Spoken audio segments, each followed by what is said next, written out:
My husband thought he was clever when he slipped a pinch of white powder into my champagne while I was away from the table. What he didn't know was that I was watching him the entire time through a narrow gap in the ornate partition by the restroom. And what he really didn't expect was that less than a minute later, I would quietly switch my glass with his mother's, the same woman who had spent the entire evening humiliating me in front of Atlanta's most powerful families. What followed wasn't an accident. It was the moment their perfect empire began to collapse. Thank you for being here. Drop a comment and tell me where you're watching from so I know you're still with me. And just to be clear, certain elements of this story are fictionalized for entertainment and education. Any resemblance to real people or places is purely coincidental, but the core message is entirely true. I am Simone, 32 years old, and tonight was supposed to be a celebration. 5 years of marriage to Marcus, a man I thought was a king, but who turned out to be a court jester in a designer suit. We were at Bacchanalia, one of the most exclusive restaurants in Atlanta. The kind of place where the tasting menu costs more than my father's first car, and the silence is so heavy you can hear the ice melting in the crystal buckets. I sat there in my emerald silk gown, trying to keep my posture straight, while my mother-in-law, Beatrice, dissected my existence with the precision of a surgeon. Beatrice was 60, wearing a Chanel suit that probably cost $20,000, and a string of pearls that had belonged to her grandmother. She looked at me with eyes that were cold and dead, like a shark. "You know, Simone," she said loud enough for the table of bank executives next to us to hear, "green really is not your color. It highlights the yellow undertones in your skin. It makes you look like you are suffering from jaundice. Or perhaps it is just the lighting in here.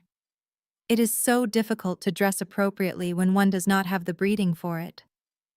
I took a sip of water and smiled. I was a forensic accountant. I spent my days hunting down hidden assets and exposing corporate fraud. I knew how to keep a poker face. I knew Beatrice hated me because I came from Bankhead, not Buckhead. She hated that I worked for my money instead of inheriting it. She hated that I did not belong to the Jack and Jill Club or the right sorority. "Thank you for the fashion advice, Beatrice," I said, my voice calm. "I will keep that in mind." Beside me, my husband Marcus swirled his cognac. He did not defend me. He never defended me. He just checked his watch and tapped his foot nervously. On his other side sat Chloe, his sister-in-law. Chloe was 28, white, and possessed a smile that was all teeth and no warmth. She was married to Marcus's younger brother, but tonight she was sitting uncomfortably close to my husband. Chloe reached into her purse and pulled out a small envelope, sliding it across the table to me. "Happy anniversary, Simone," she chirped. "I got you a little something. It is a voucher for Dr. Stein in Buckhead. He is a miracle worker. He did my nose and my chin. I told him about you and he said he could do wonders for your profile. You know, just to refine things a bit so you fit in better with the family photos." Beatrice let out a short, cruel laugh. "Oh, that is thoughtful, Chloe. Simone certainly needs all the help she can get. God knows we have tried." I looked at the voucher. It was an insult wrapped in a gift bow. They wanted me to carve up my face to look more like them, to look less like me. I felt the familiar burn of humiliation in my chest, but I pushed it down. I excused myself to go to the restroom, needing a moment to breathe before I said something that would cause a scene. The restroom was down a dimly lit corridor lined with abstract art. I fixed my makeup in the mirror, staring at my own reflection. "You are successful," I told myself. "You own your own firm. You paid off your parents' mortgage. You are worth more than all of them combined." I walked back towards the private dining room but stopped just before the entrance. Through the decorative wooden lattice, I had a clear view of our table. Beatrice was busy inspecting her reflection in a compact mirror, putting on more lipstick. Chloe was texting on her phone, smiling at the screen. And Marcus. Marcus was looking around nervously. I watched as he reached into his jacket pocket and pulled out a small paper packet. With a quick flick of his wrist, he dumped a white powder into my champagne flute. The powder fizzed for a microsecond and dissolved. My heart stopped. My own husband, the man I had vowed to love and cherish, He was drugging me. I did not know what it was. Poison. A sedative. Something worse. His eyes were cold, detached. There was no love there, only calculation. He stirred the drink with his pinky finger, then wiped it on a napkin. He sat back and signaled for the waiter to bring the check. He was planning something. I could feel it in my bones. I had two choices.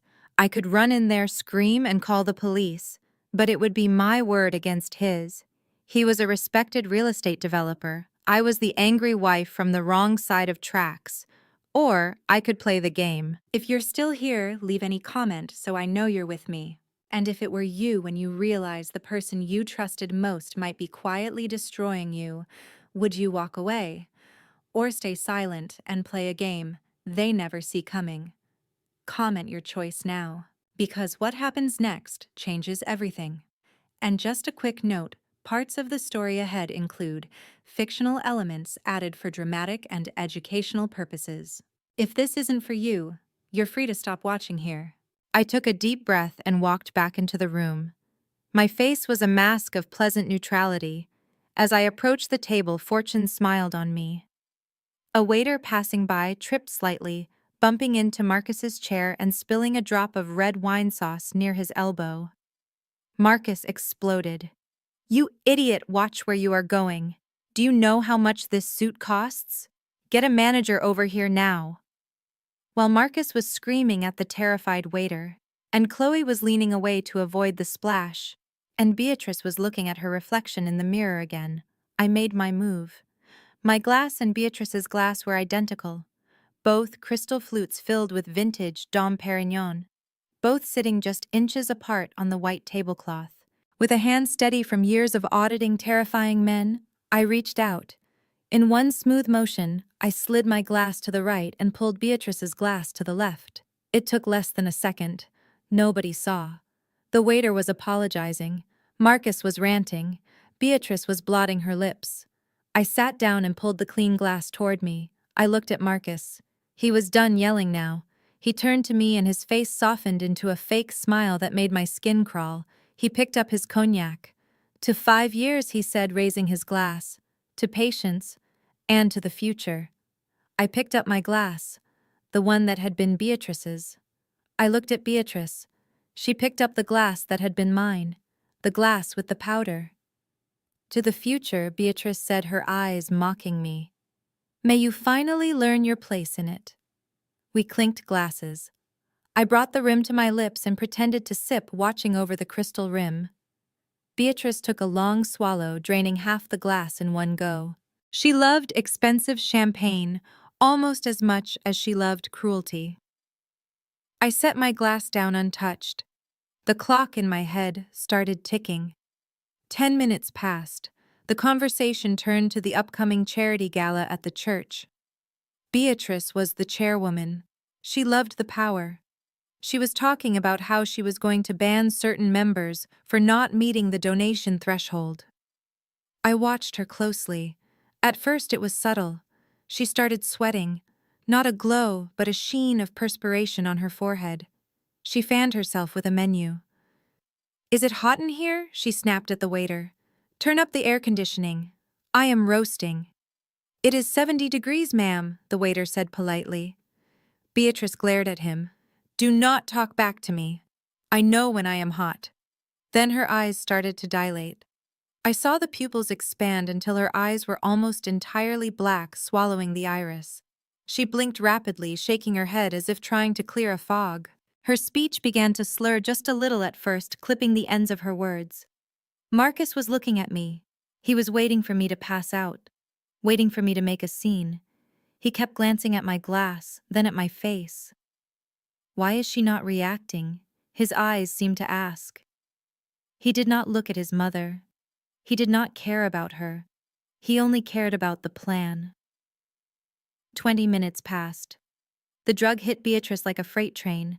She suddenly slammed her hand down on the table, making the silverware jump. Everyone stopped eating. Beatrice let out a low, guttural laugh that sounded nothing like her usual polished titter. It was the laugh of someone losing their grip on reality. "You are all staring at me," she said, her voice loud, booming.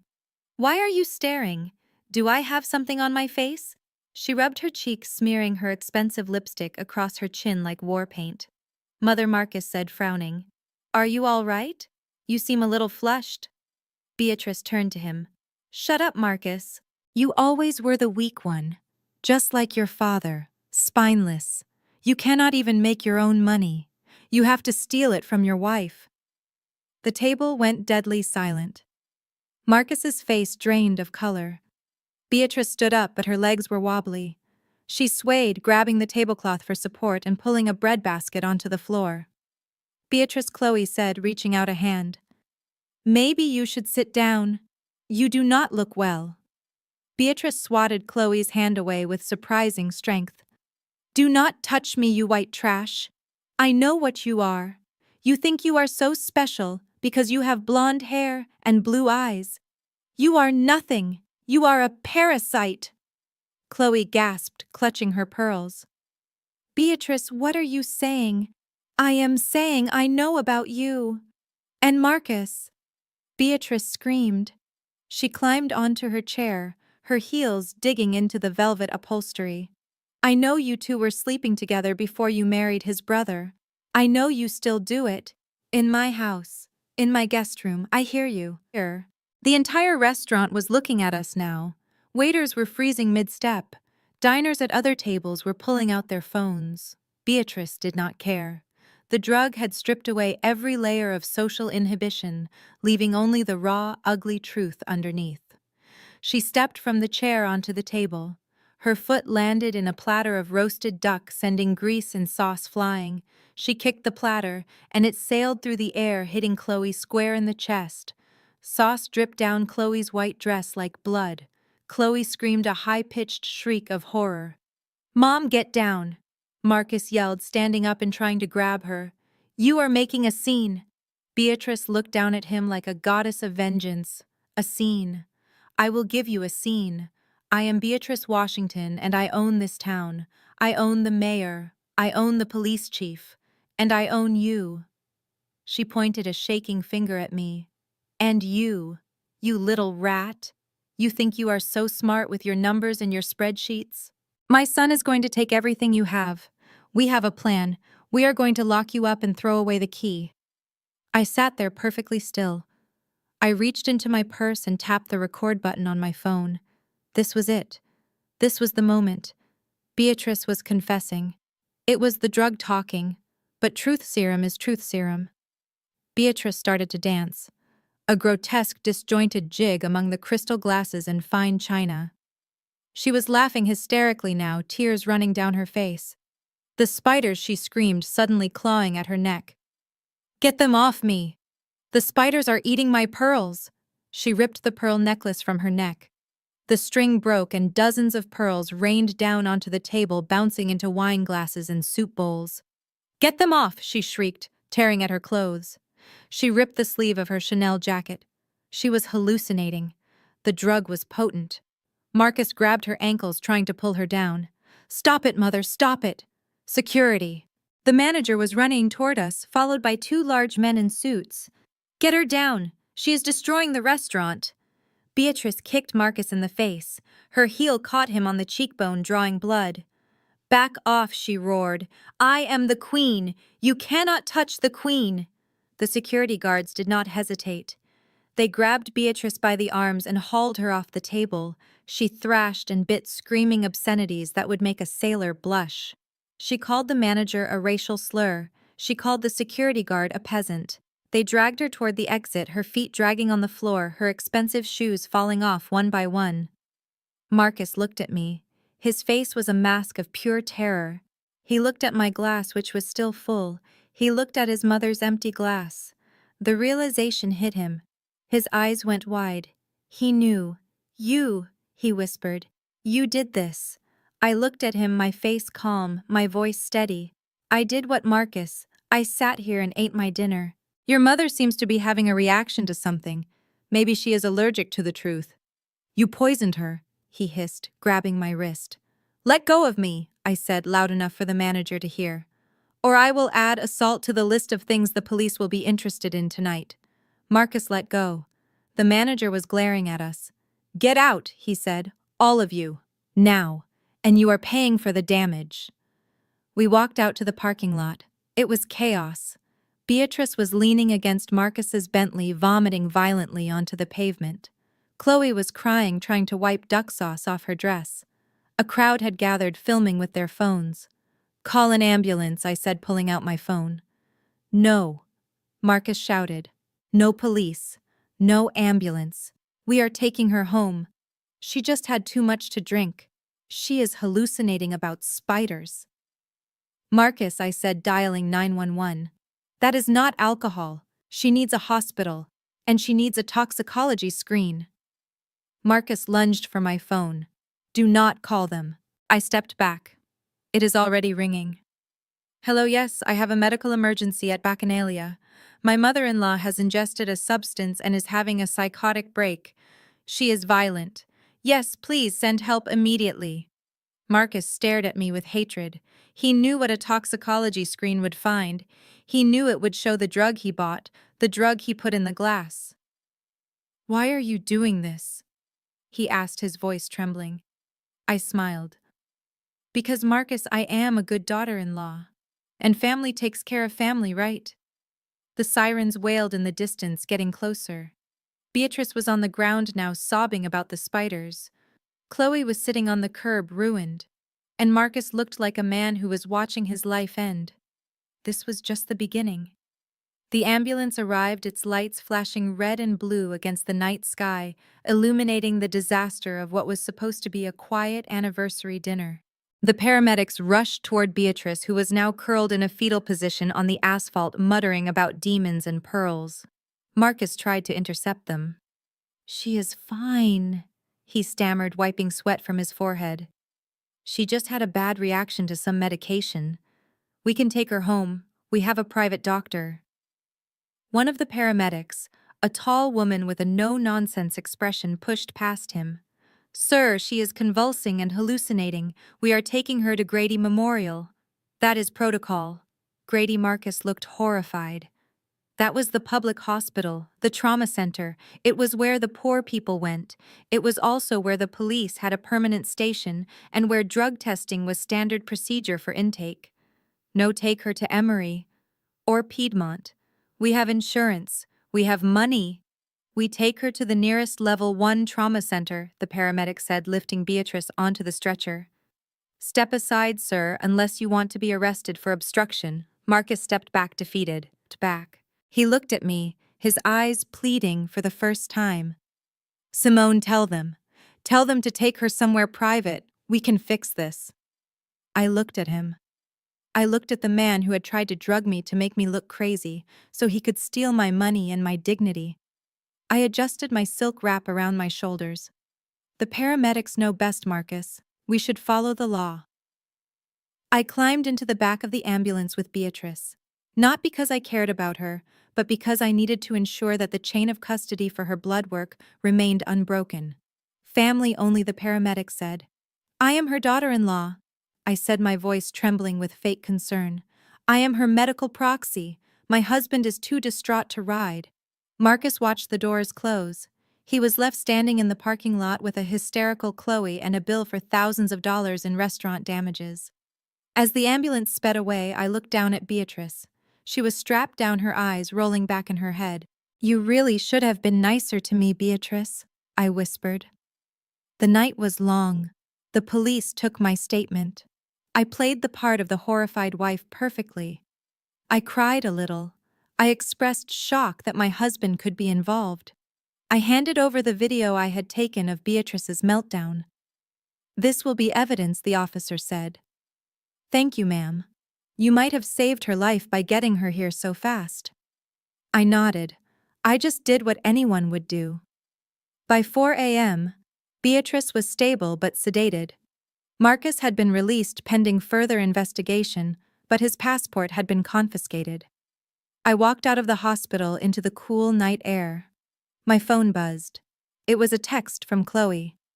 "We need to talk. I know what you did." I smiled. Chloe was next. But first I needed to get home. I needed to open Marcus's safe. I needed to find the money he had stolen. and I needed to prepare for the war that was coming. I hailed a taxi. To Buckhead, I said, and step on it. As the city lights blurred past, I felt a strange sense of peace. The mask was off, the game was on, and for the first time in 5 years, I held all the cards. They wanted a show. I would give them a blockbuster, but there was still the matter of the insurance policy, and the mortgage fraud, and Chloe's little secret. I closed my eyes and began to plan. The devil's toast was just the appetizer. The main course was going to be their total destruction, and I was starving. The fluorescent lights of the Grady Memorial Emergency Room hummed with a sound that felt like it was drilling directly into my skull. It was a stark, sterile contrast to the soft golden ambiance of the restaurant we had just fled. Here, there was no crystal, no velvet, and certainly no mercy. The air smelled of antiseptic, floor wax, and the metallic tang of dried blood. I sat on a hard plastic chair in the hallway, my emerald silk gown pooling around me like a spilled drink, drawing stares from exhausted nurses and patients waiting for care. I did not care about the stares.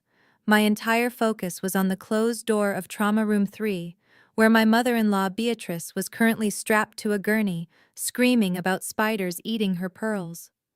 Marcus paced back and forth in front of me, his Italian leather loafers squeaking on the linoleum. He had taken off his jacket and sweat had soaked through his dress shirt. He looked like a man who was watching a carefully constructed dam burst, searching desperately for a way to plug the holes with his fingers. He kept glancing at me, his eyes darting with a mixture of fear and calculation. He was wondering how much I knew. He was wondering if I had seen the powder. He was wondering why I was so calm. I checked my watch. It was 2 a.m. The adrenaline that had carried me through the switch at the restaurant was beginning to curdle into a cold, hard rage. I watched him pace. I knew exactly what he was thinking. He was running numbers in his head, calculating the cost of bribes, the cost of lawyers, and the cost of silence. The door to the trauma room opened, and a weary-looking doctor stepped out. He was young, with dark circles under his eyes, but his expression was grim and authoritative. He held a clipboard in his hand. Marcus stopped pacing immediately, rushing toward him. "Doctor, how is she?" Marcus asked, his voice pitching too high. "Is it food poisoning?" "It must be food poisoning. The duck at that restaurant was questionable. We are going to sue them." The doctor held up a hand to stop him. "Mr. Washington, your mother is stable, but she is heavily sedated. We had to administer a strong benzodiazepine to counteract the psychosis. However, we have the results of the toxicology screen." I stood up slowly and walked over to stand beside Marcus. I wanted to see his face when the hammer dropped. "It is not food poisoning," the doctor said, his voice lowering. "We found a significant concentration of scopolamine in her blood." Marcus flinched as if he had been slapped. "Scopolamine." "Yes," the doctor continued, looking back and forth between us. "It is often referred to as devil's breath. It is a deliriant. In high doses, it renders the victim highly suggestible, compliant, and often induces vivid, terrifying hallucinations. It is not something you get from bad duck, Mr. Washington. It is something that is administered, usually with criminal intent." The silence that followed was heavy enough to crush bones. I looked at Marcus. He was pale, his mouth slightly open. He knew exactly what scopolamine was. He had bought it. He had carried it in his pocket. And he had intended it for me. The compliance. The loss of free will.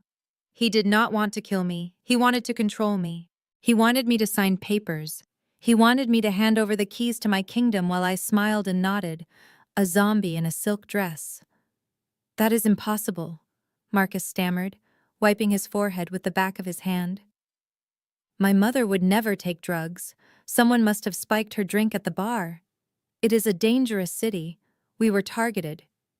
The doctor narrowed his eyes. "Be that as it may, this is a police matter now. We have preserved the samples, and the report will be filed with the investigators. You should expect them to want to speak with you again."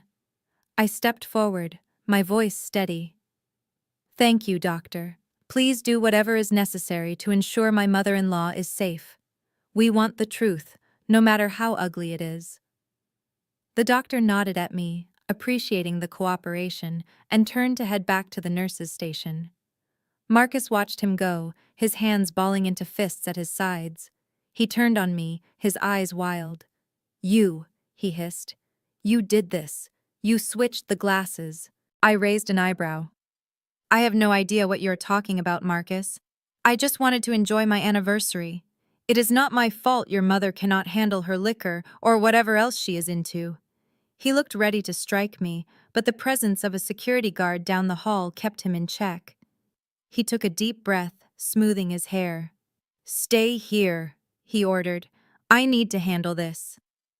He walked quickly toward the nurse's station, where a middle-aged nurse was typing data into a computer.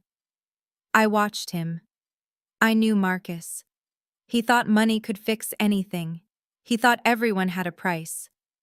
I waited a moment, then followed, staying close to the wall, my footsteps silent.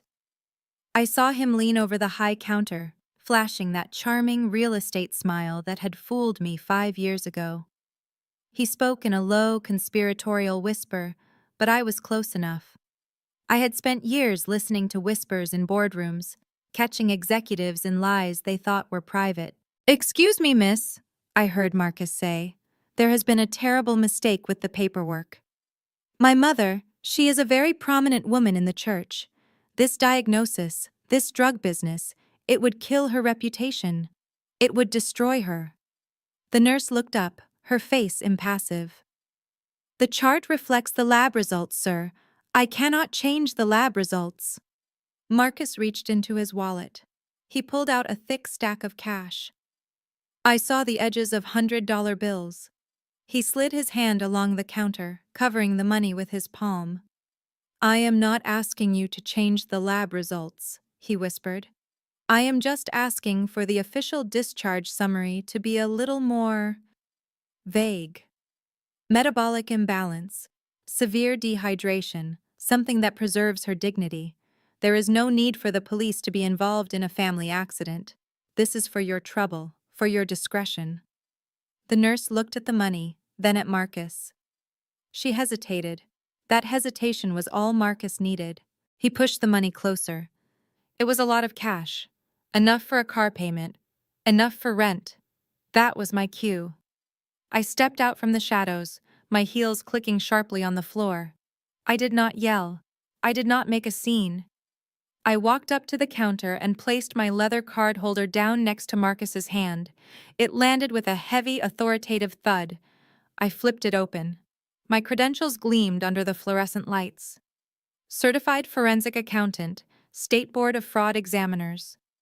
"Good evening," I said, my voice cool and professional. "I am Simone Washington. I am the patient's daughter-in-law. And I am also a federally certified auditor specializing in institutional fraud." The nurse's eyes went wide. She pulled her hand back from the counter as if it were red hot. Marcus froze, his hand still covering the bribe. I continued, looking directly at the nurse. "I understand my husband is under a great deal of stress. He is not thinking clearly. But I am. If that chart is altered in any way, if a single decimal point is moved, or if the diagnosis is changed from scopolamine to dehydration, I will personally launch an audit of this entire department. I will subpoena every log, every email, and every bank account associated with the staff on shift tonight. I will make sure you not only lose your license, but that you are prosecuted for tampering with medical evidence in a criminal investigation." I paused, letting the weight of my threat settle. "Do we understand each other?" The nurse looked terrified. She pushed her chair back. I was not going to take it. I am entering the data exactly as the doctor dictated. Scopolamine. It is in the record. It is locked." "Good," I said. I pulled out my phone. "I would like a copy of that face sheet and the toxicology report right now. For my records. As the primary insured party on her policy, I am entitled to it."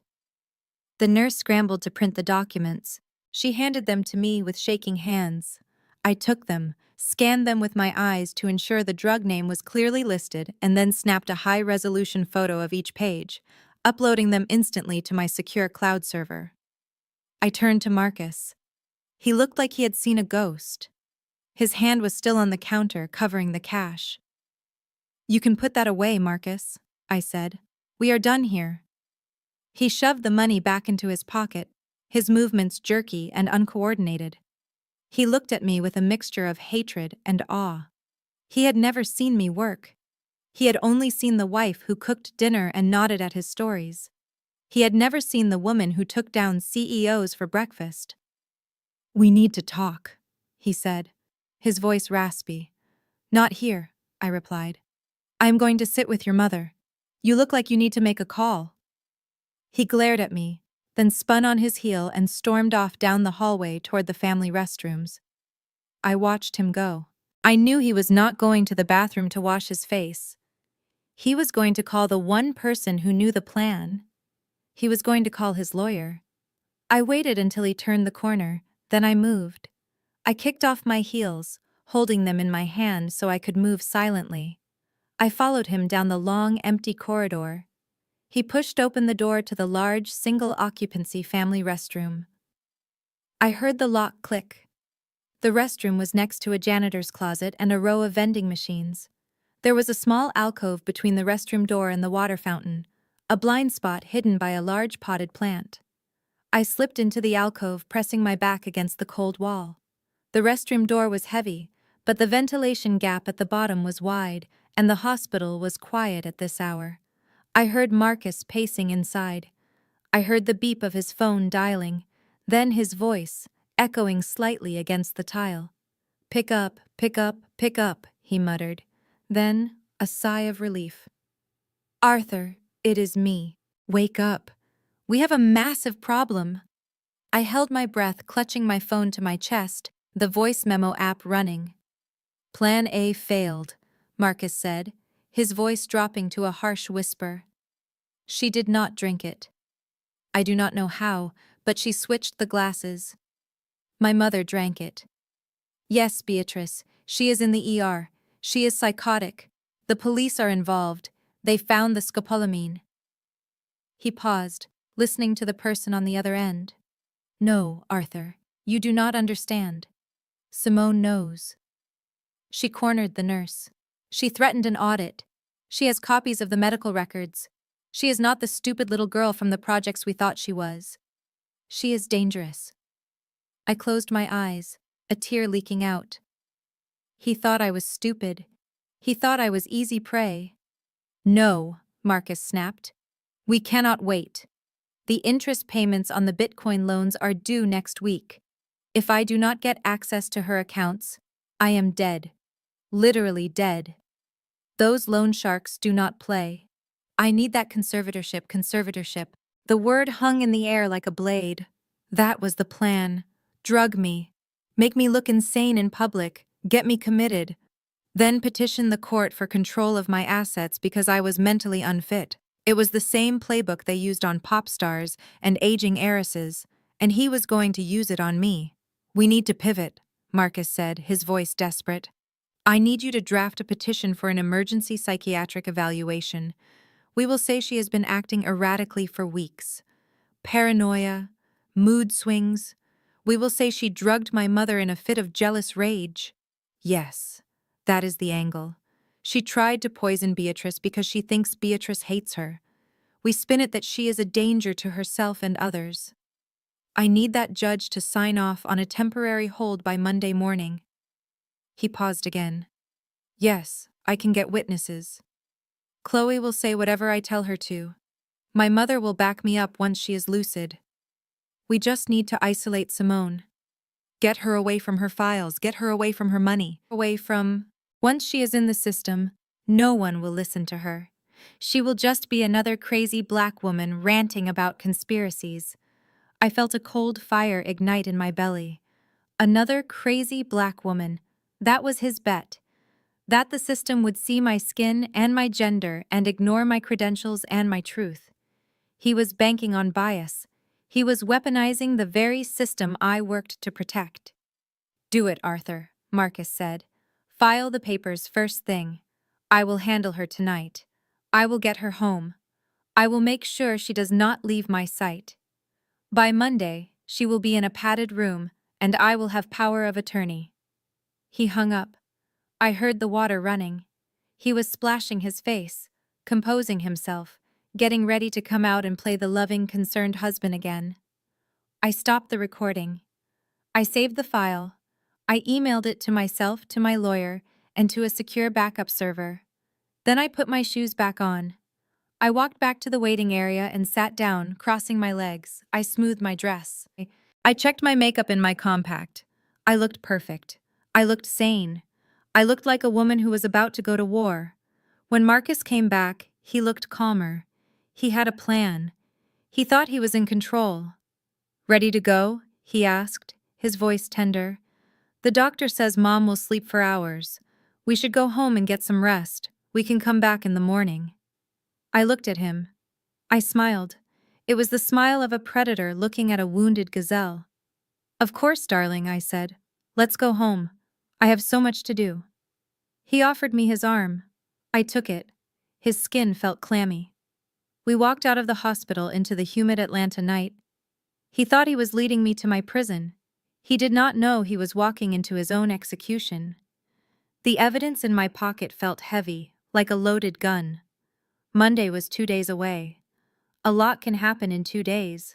And I was going to make sure that by Monday morning, the only person in a cell would be him. The Bentley pulled into the circular driveway of our Buckhead estate. The house loomed in the darkness, a massive structure of limestone and glass that I had paid for with the sweat of my brow and the precision of my mind. It was supposed to be my sanctuary. Now it looked like a mausoleum. Marcus put the car in park and turned to me. His face was a mask of concern, but the cracks were showing. The stress of the night, the impending financial doom he was trying to hide, and the sheer effort of maintaining his lies were taking a toll. "You need to rest, Simone," he said, reaching out to tuck a stray hair behind my ear. His touch made my skin crawl, but I did not flinch. I leaned into it. I needed him to think I was broken. I needed him to think the trauma of seeing his mother psychotic had rendered me fragile and compliant. "I am so tired, Marcus," I whispered, letting my eyelids droop. "I just want to sleep. I want to forget tonight ever happened." He nodded, relief washing over his features.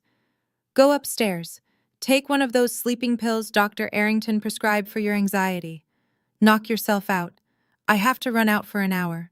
I need to meet with Arthur to discuss damage control for Mom's reputation. We need to get ahead of the press before morning." It was a lie, of course. He was going to meet Arthur to finalize the paperwork to have me committed. He needed to sign the affidavits while I was asleep. "Okay," I said softly. "Do not be long. I do not want to be alone." I watched him drive away, his taillights disappearing into the humid Atlanta night. As soon as the gate clicked shut, I dropped the act. The exhaustion vanished, replaced by the cold, sharp clarity that made me the best forensic accountant in the state. I did not go upstairs to the master bedroom. I went straight to his study. The study was Marcus's domain. It was paneled in dark mahogany and smelled of cedar and the expensive cigars he smoked to look important. It was the command center of his delusions. I locked the door behind me and turned on the desk lamp. I did not need to search the drawers. I knew Marcus. He was arrogant, but he was not messy. The real secrets would be in the wall safe hidden behind the large oil painting of himself that hung above the fireplace. I swung the painting aside. The safe was a heavy digital model. Top of the line. I stared at the keypad. This was the moment of truth. Most people use dates for passwords, birthdays, anniversaries, graduation dates. It is human nature to anchor our secrets to the things we love. I tried our anniversary. June 10th. The light flashed red. Error. I tried his birthday. Error. I tried his mother's birthday. Error. I paused. I closed my eyes and thought about the man I had married. Who did he love? Who did he value above all else? It wasn't me. It wasn't his mother. It wasn't even himself, not really. It was the person who validated his worst instincts, the person who conspired with him. I typed in 4 digits. 0824, August 24th, Chloe's birthday. The light turned green. The heavy steel bolts retracted with a mechanical thud that sounded like a gunshot in the silent house. I pulled the door open. My heart was hammering against my ribs, but my hands were steady. Inside were stacks of cash, a few watches, and a thick leather binder. I bypassed the cash. Cash is fleeting. Paper trails are forever. I pulled out the binder and carried it to the desk. I opened it, and the story of my husband's betrayal spilled out in black and white. The first document was a life insurance policy. It was issued by a major carrier, dated just 2 months ago. The coverage amount was $5 million. The insured was Simone Washington. The primary beneficiary was Marcus Washington. I ran my finger down the clauses. It was a standard policy, but there was a rider attached. Double indemnity for accidental death, and a clause that allowed for the accelerated payout in the event of permanent cognitive incapacitation. Incapacitation. That was the scopolamine. He did not need me dead. He needed me vegetable. He needed me locked away in a facility, drooling and incoherent, so he could cash out the policy to pay his debts while playing the grieving, devoted husband. It was monstrous. It was calculated. And it was signed with a forgery of my signature that was so good it would have fooled anyone but me. I took a picture. I turned the page. The next document was a mortgage statement. My breath hitched. I had paid off this house 3 years ago. I wrote the check myself. It was the proudest moment of my life. But the paper in front of me told a different story. It was a statement for a home equity line of credit, a HELOC. It had been taken out 18 months ago. The principal amount was $800,000. The current balance was $850,000. He had not made a payment in 4 months. The house, my house, was in pre-foreclosure. He had forged my signature again. He had leveraged the roof over our heads to fund... what? I flipped the pages frantically until I found the investment prospectus. Apex Coin, a cryptocurrency startup based in the Cayman Islands. It was a Ponzi scheme. I knew it instantly. I had audited a firm last year that got caught up in the same scam. Marcus had dumped nearly $1 million of stolen equity into a digital black hole. The money was gone, vaporized. He was broke. He was worse than broke. He was underwater, and the sharks were circling. That explained the desperation. That explained why he couldn't wait for a divorce settlement. He needed liquid cash, and he needed it yesterday. I took more pictures. My hands were shaking now, not from fear, but from a rage so pure it felt like ice in my veins. He had stolen my security. He had stolen my home. I turned to the back of the binder. There was a section labeled Expenses. It was a stack of bank statements from a shell company called MW Holdings.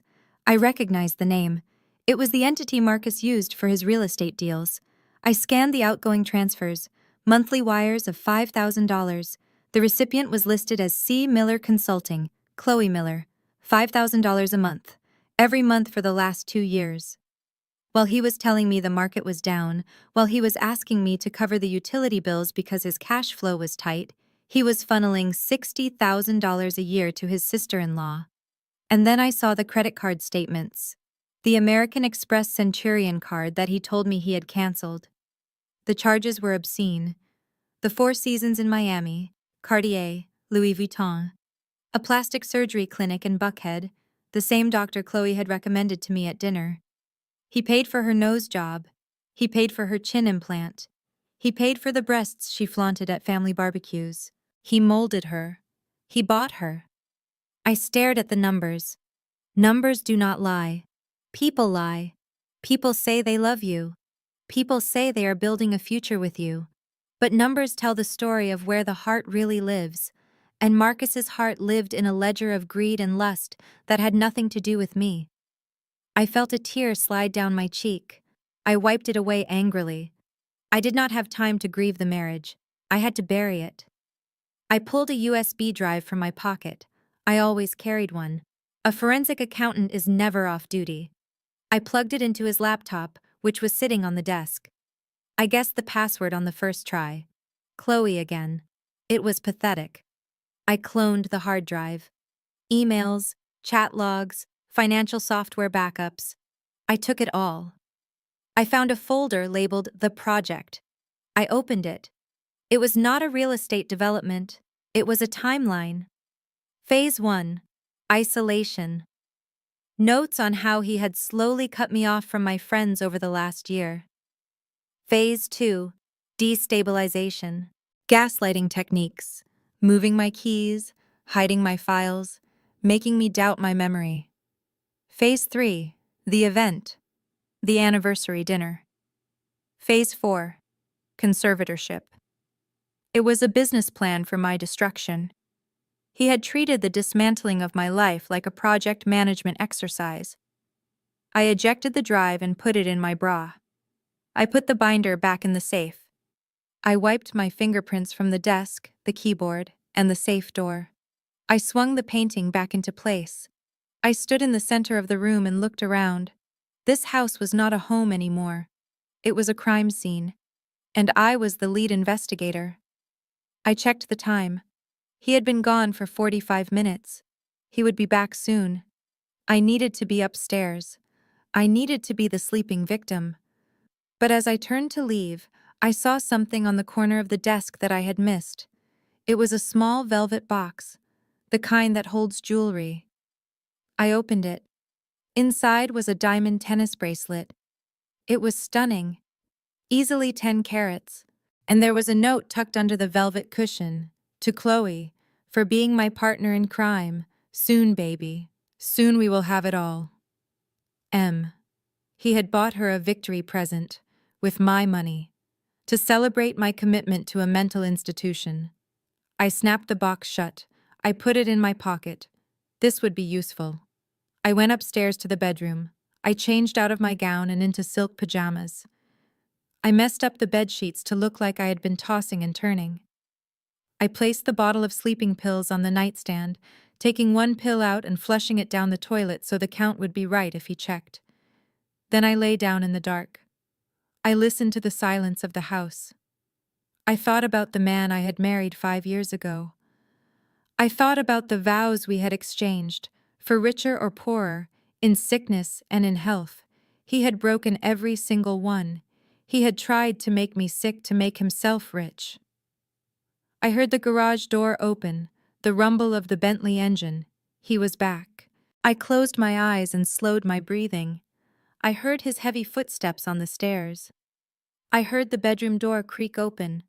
He walked to the side of the bed. I could feel him looming over me. I could smell the stale cigar smoke and the nervous sweat on him. He stood there for a long time, just watching. "Sleep tight, Simone," he whispered. "Enjoy your last night of freedom." He walked into the bathroom and closed the door. I opened my eyes in the darkness. No, Marcus, I thought. You enjoy yours. I had the evidence, I had the motive, I had the means. But I wasn't done. I needed to neutralize his allies. I needed to sever the limbs of this beast before I went for the head. Chloe was the weak link. She was greedy, she was vain, and she was careless.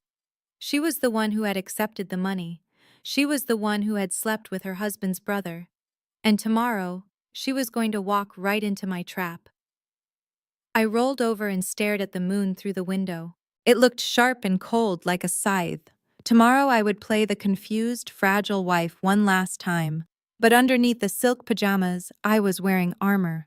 And when Chloe arrived to pick over the bones of my life, she was going to find out that this carcass still had teeth.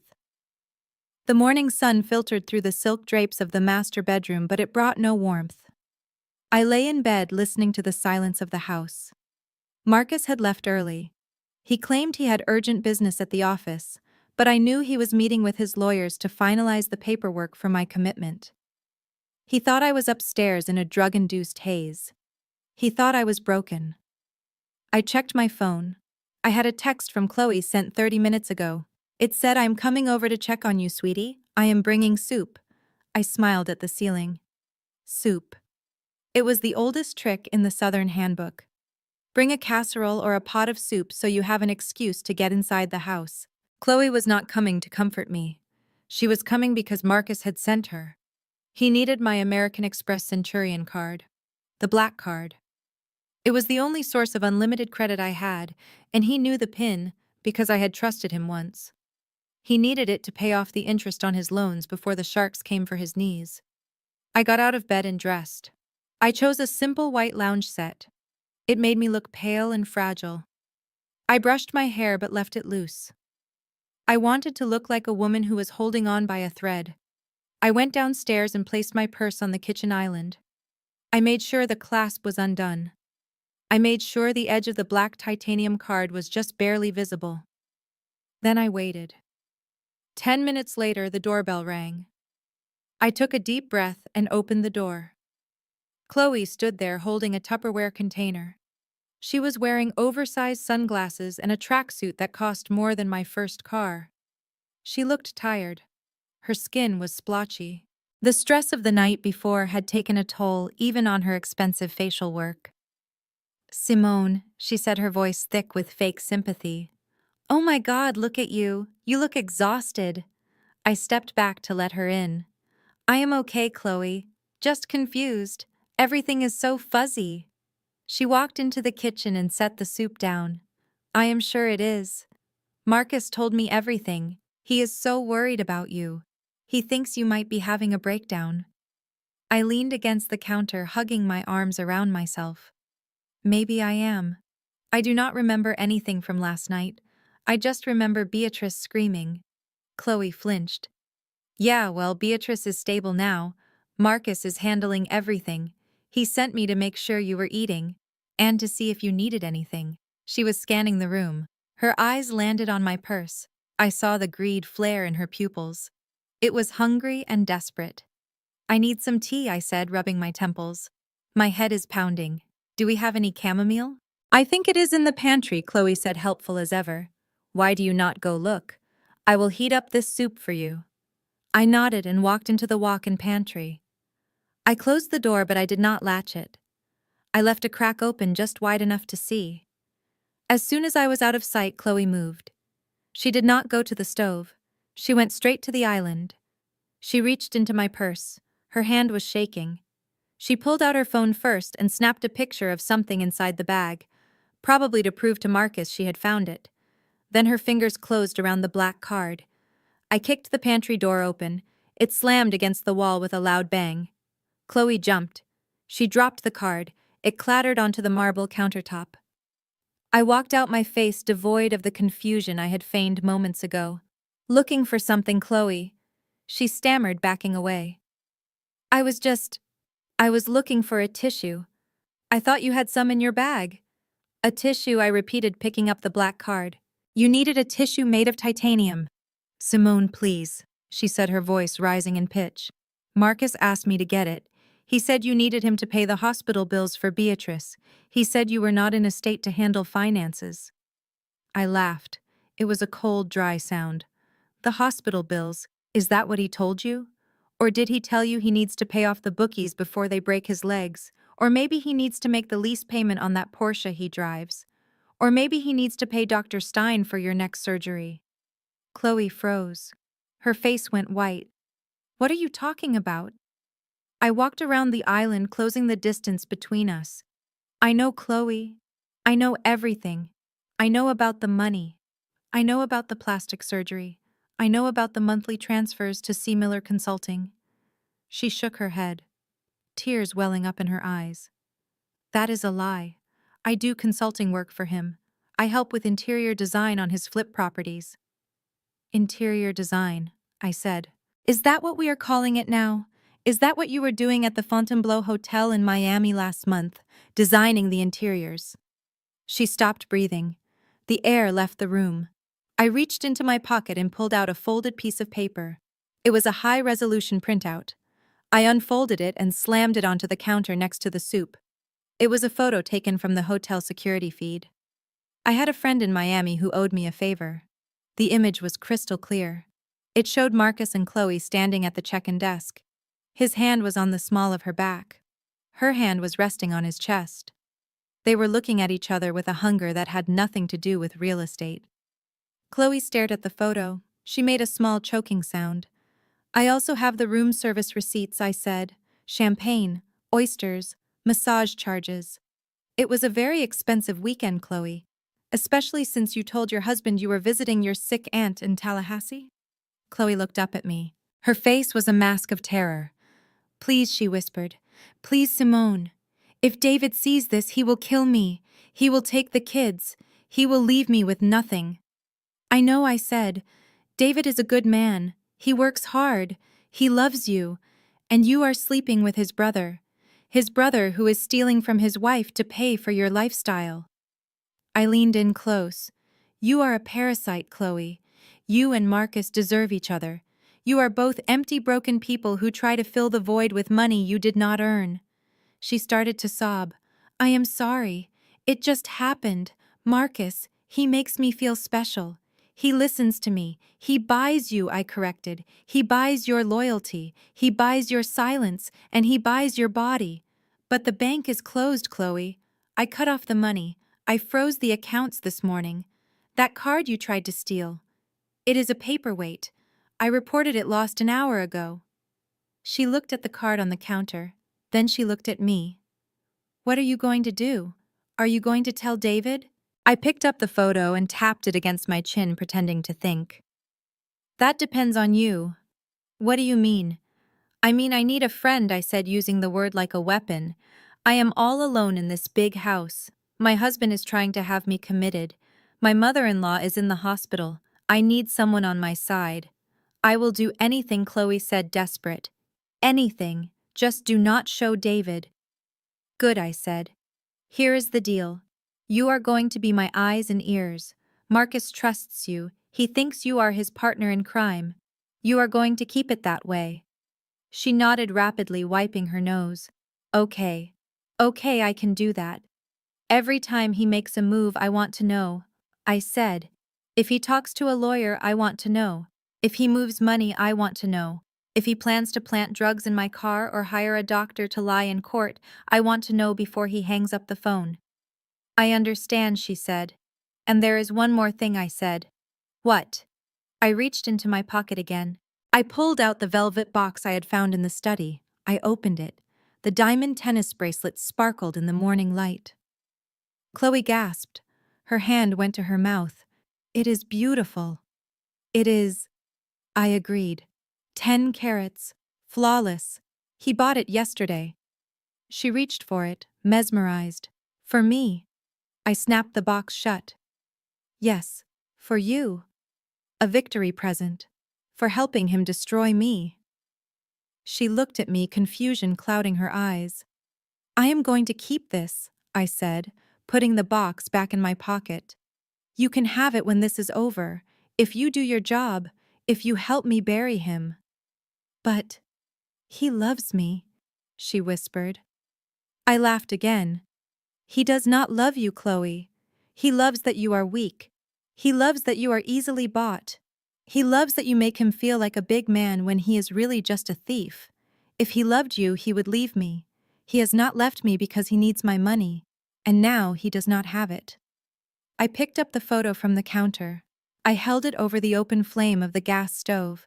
I am going to keep a digital copy of this, I said.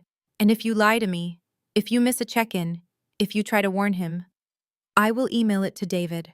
I will email it to your parents. I will email it to every member of the church choir. Do you understand? Yes, she sobbed. Yes, I understand. Good. Now take your soup and get out of my house. Tell Marcus I was sleeping. Tell him you could not find the purse. Tell him I looked pathetic and weak. She nodded, backing away toward the door. She looked small and defeated. The arrogance was gone. Oh, and Chloe, I called out as she reached the door. She turned back, tears streaming down her face.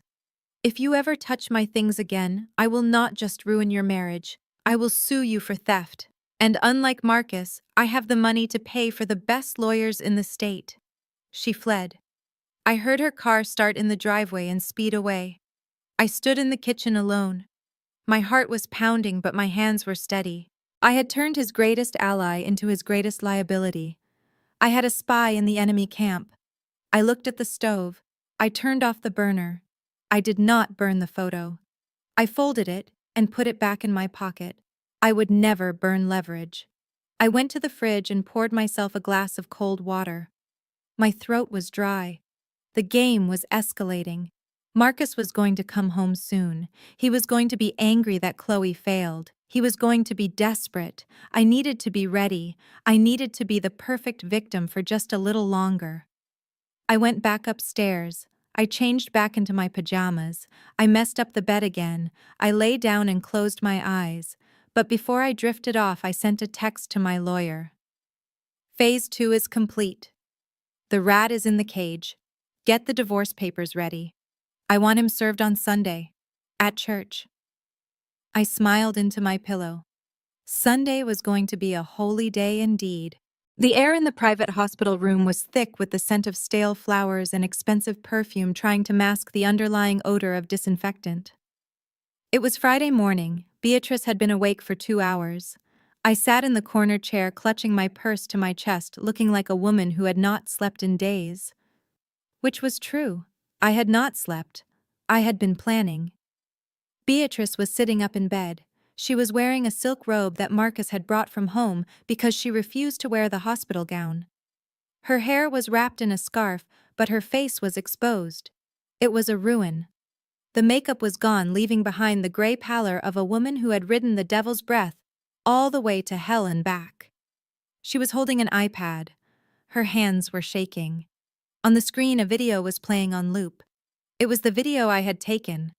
But it was not just on my phone anymore. It was on TikTok. It was on Instagram. It was on the local news blog. I watched her watch herself.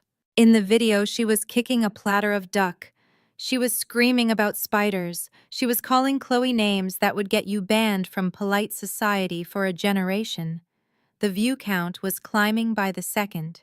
2 million views. 3 million. The caption read, "The Real Housewives of Atlanta Uncensored." Beatrice let out a sound that was half sob, half scream. She threw the iPad across the room. It hit the wall with a crack and slid to the floor. "You did this," she hissed, pointing a trembling finger at me. "You filmed it. You posted it. You ruined me." I widened my eyes, feigning shock. "Beatrice, I only filmed it to show the doctors. I wanted them to know what was happening so they could save you. I do not know how it got online. Maybe a waiter took it. Everyone had their phones out." "Liar," she screamed. Her voice was raspy from the intubation tube they had removed hours ago. "You did this. You did it because you are jealous. You are jealous of my standing. You are jealous of my son. You are jealous that you will never be one of us." Marcus stepped out of the bathroom. He looked fresh. He had showered and changed into a new suit. He looked like a man who was ready to close a deal. He walked over to the bed and put a hand on his mother's shoulder. "Calm down, Mother," he said soothingly. "Raising your blood pressure will not help. We know what happened." He turned to me. His eyes were hard. "We know what you did, Simone. We know you spiked the drink." I stared at him. The audacity was breathtaking. He was taking the crime he committed and wrapping it around my neck. "I do not know what you are talking about," I said, my voice trembling just the right amount. "Marcus, you saw her. She was hallucinating. The doctor said it was scopolamine. Where would I get scopolamine?"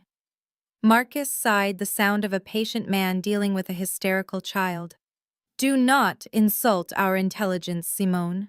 We found the search history on your laptop. We found the receipt in your car. You bought it online. You have been planning this for weeks. You wanted to humiliate Mother. You wanted to make her look incompetent so you could take over the charity committee.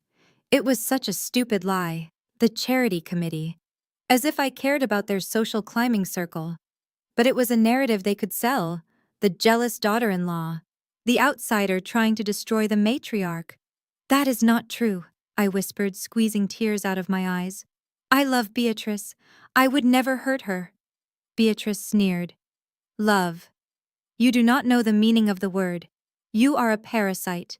You married my son for his money. And now you try to destroy his mother. Marcus sat down on the edge of the bed.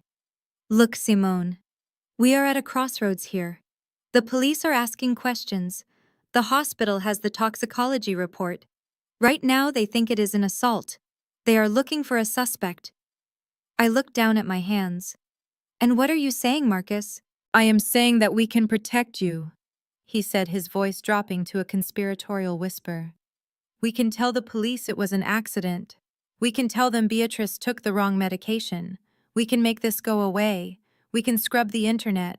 We have a PR firm ready to spin this as an adverse reaction to a new prescription. I looked up at him, hope dawning on my face.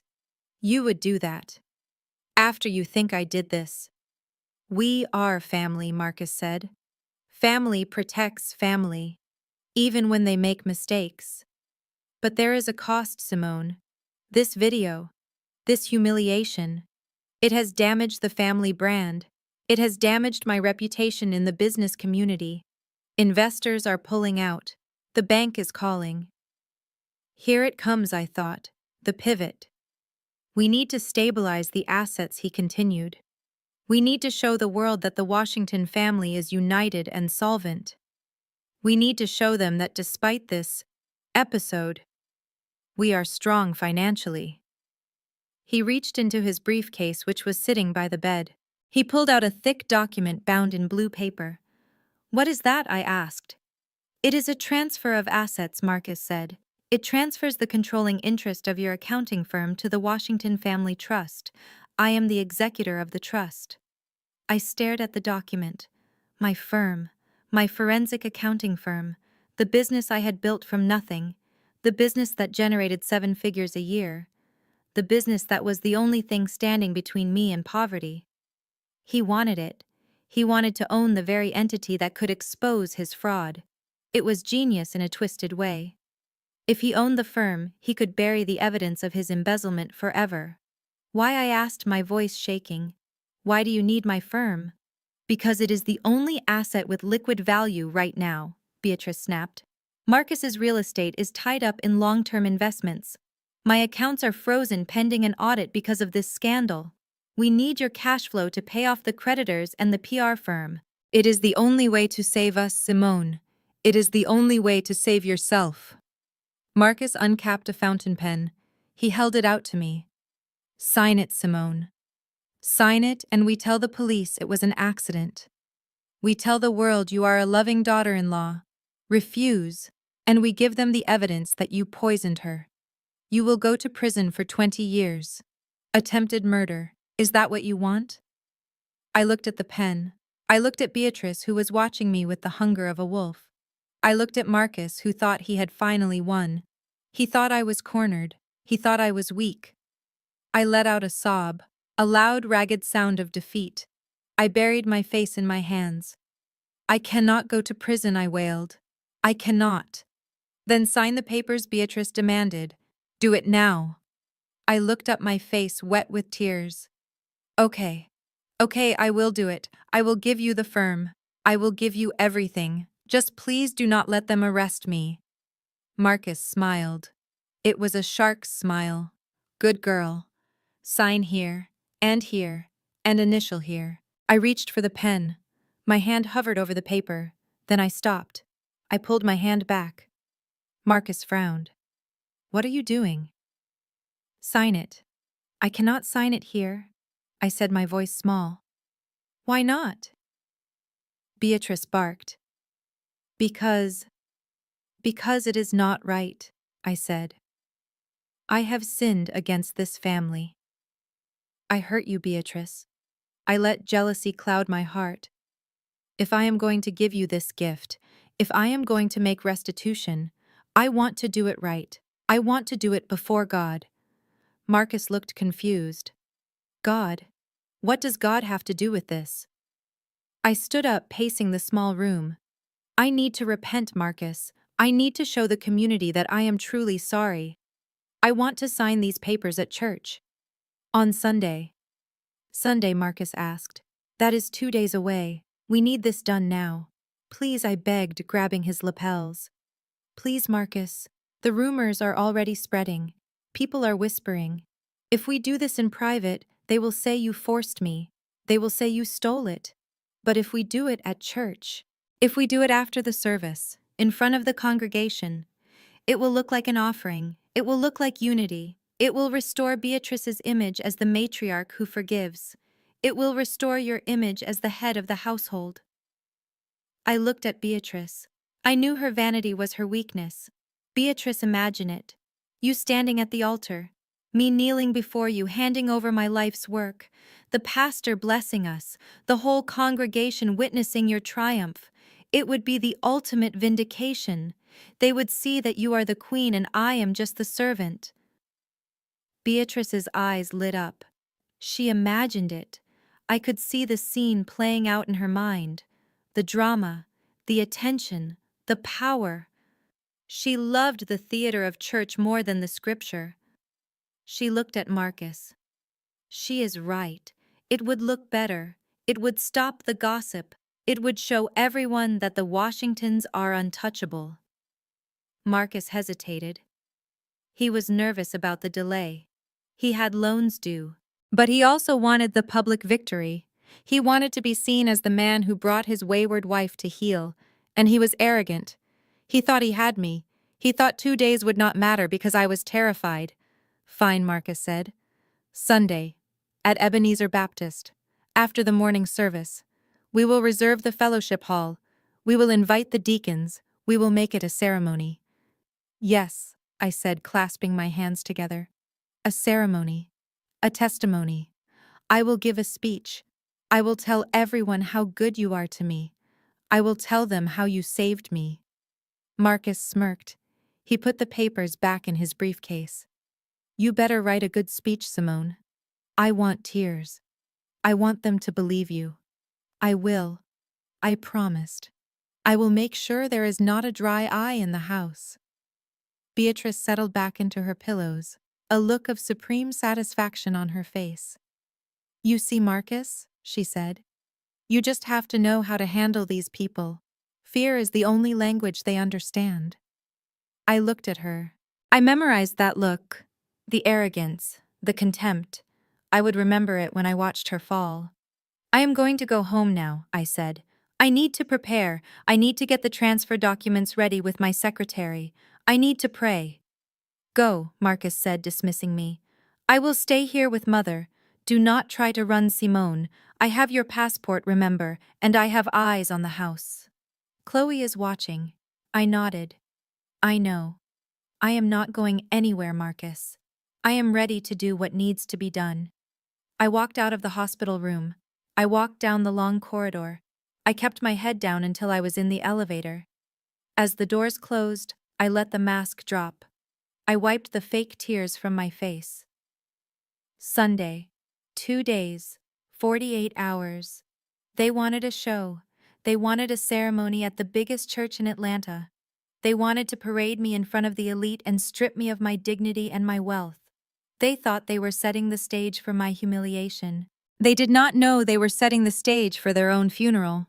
I took out my phone. I sent a text to my assistant. Get the projector ready. Get the files.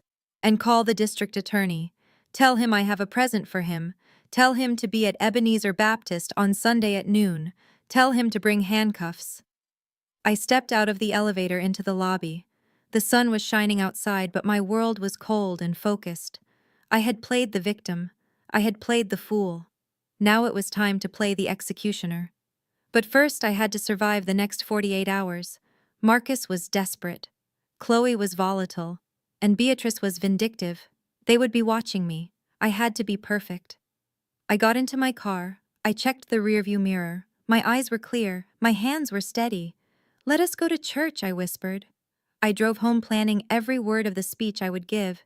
It would indeed be a testimony, just not the one they were expecting.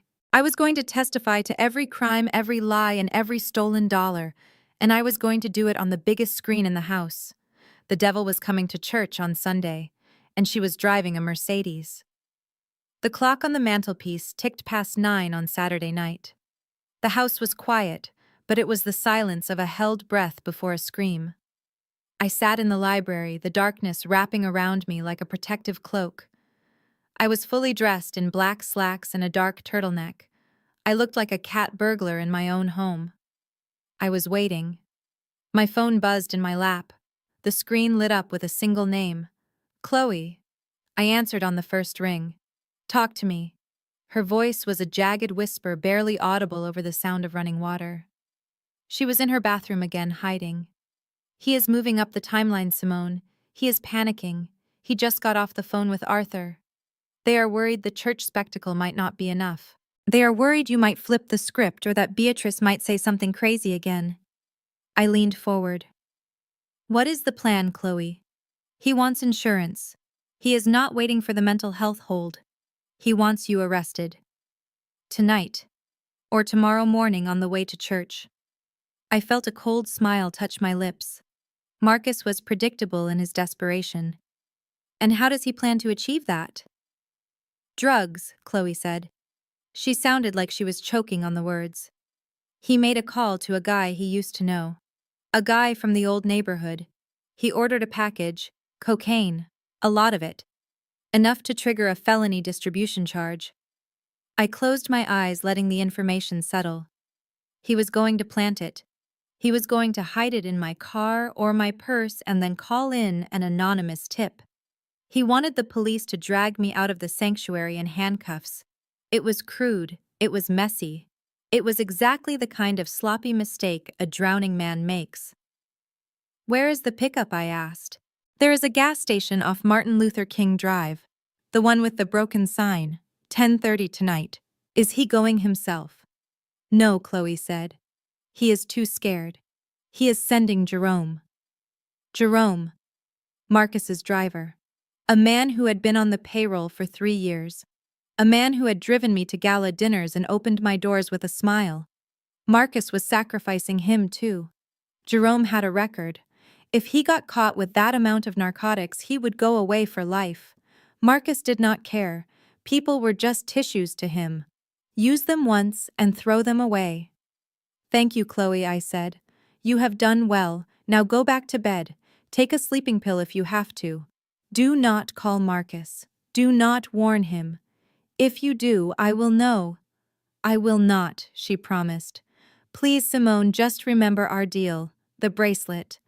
And silence. I hung up. I sat there for a moment contemplating the chessboard. Marcus thought he was a grandmaster. He thought he was moving his knight to take my queen. He did not realize his knight was already surrounded. I stood up and walked to the garage. I did not take my car. My car had a tracker on it. Marcus had installed it 6 months ago under the guise of safety. I took the keys to the old housekeeper's sedan. She was on vacation and the car was sitting under a tarp in the back. It was invisible. I drove out of Buckhead, leaving the manicured lawns and the security gates behind. The city changed as I drove south. The streetlights got dimmer. The potholes got deeper. I knew these streets. Marcus forgot that I grew up not far from here. He thought he had rescued me from the hood. He did not understand that the hood had taught me how to survive wolves like him. I pulled into the parking lot of a 24-hour diner across the street from the gas station Chloe had described. I parked in the shadows behind a dumpster. I had a clear view. It was 10:15. I picked up a burner phone I had bought earlier that day with cash. I dialed 911. Emergency 911, what is your emergency? I lowered my voice, affecting a worried tremble. Yes, hello. I am at the gas station on MLK. I think there is something bad happening. There is a man here with a gun. He is arguing with someone in a black SUV. I think they are selling drugs. Please hurry, I am scared they are going to start shooting. I gave them the description of the SUV I knew Jerome would be driving. Marcus's secondary car, a black Cadillac Escalade. I hung up and took the battery out of the phone. Then I tossed the phone into the dumpster. I waited. At 10:25, the Escalade rolled into the gas station. It pulled up to the air pump far away from the lights of the convenience store. I saw Jerome behind the wheel. He looked nervous. He kept checking his mirrors. He was a good driver, but he was a terrible criminal. 2 minutes later, a beat-up Honda pulled up next to him. A man in a hoodie got out. He walked to the window of the Escalade. I raised my camera. It was a high-end DSLR with a telephoto lens that I used for documenting asset seizure evidence. I snapped a rapid burst of photos. The exchange, the package passing through the window, the envelope of cash going the other way. Perfect. Then the sirens started. They came from everywhere. Atlanta Police Department did not play around with armed drug calls. 3 cruisers swarmed the lot, screeching to a halt and blocking the exits. Blue lights shattered the darkness. Hands in the air. Get out of the vehicle.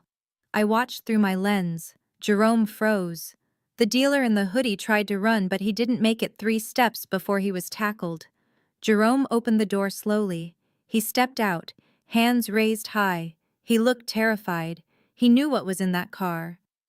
The officers slammed him against the hood. They searched the vehicle. It did not take long. They found the package on the passenger seat. They held it up. It was a brick, a solid brick of white powder. I zoomed in on Jerome's face. I saw the moment his loyalty broke. I saw the moment self-preservation kicked in. The officer was yelling at him. Jerome was shaking his head at first. Then he started nodding. He was talking. He was pointing. He was pointing north toward Buckhead. He was giving up the boss. I lowered the camera. I checked the photos on the display screen. They were crisp. They were damning. But the police report would be better. I started the engine of the housekeeper's car and backed out, slowly driving away before the scene could be taped off. I drove the speed limit all the way home. My heart was beating a steady rhythmic tattoo against my ribs. When I got back to the estate, the house was still dark. Marcus was likely in his study waiting for the phone to ring. He was waiting for Jerome to tell him the package was secured. He was waiting for the weapon that would end my life. I slipped back inside. I went upstairs to the guest room where I had set up my war room. I downloaded the photos. I printed them. 30 minutes later, the phone in the study rang. I picked up the extension in the guest room and pressed the mute button. Marcus answered on the first ring. "Do you have it?" It wasn't Jerome. It was a voice I didn't recognize. Hard. Official. Mr. Marcus Washington. There was a pause. A hesitation. "Who is this?" "This is Sergeant Miller with the Atlanta Police Department. We have your vehicle, a black Cadillac Escalade, in custody. The driver, a Mr. Jerome Davis, has been arrested for felony possession of a controlled substance with intent to distribute." Silence. Heavy, suffocating silence. "Mr. Washington, are you there?" "Yes," Marcus squeaked. "Yes, I am here. I do not know anything about that. Jerome is my driver. If he was doing something illegal, he was doing it on his own time."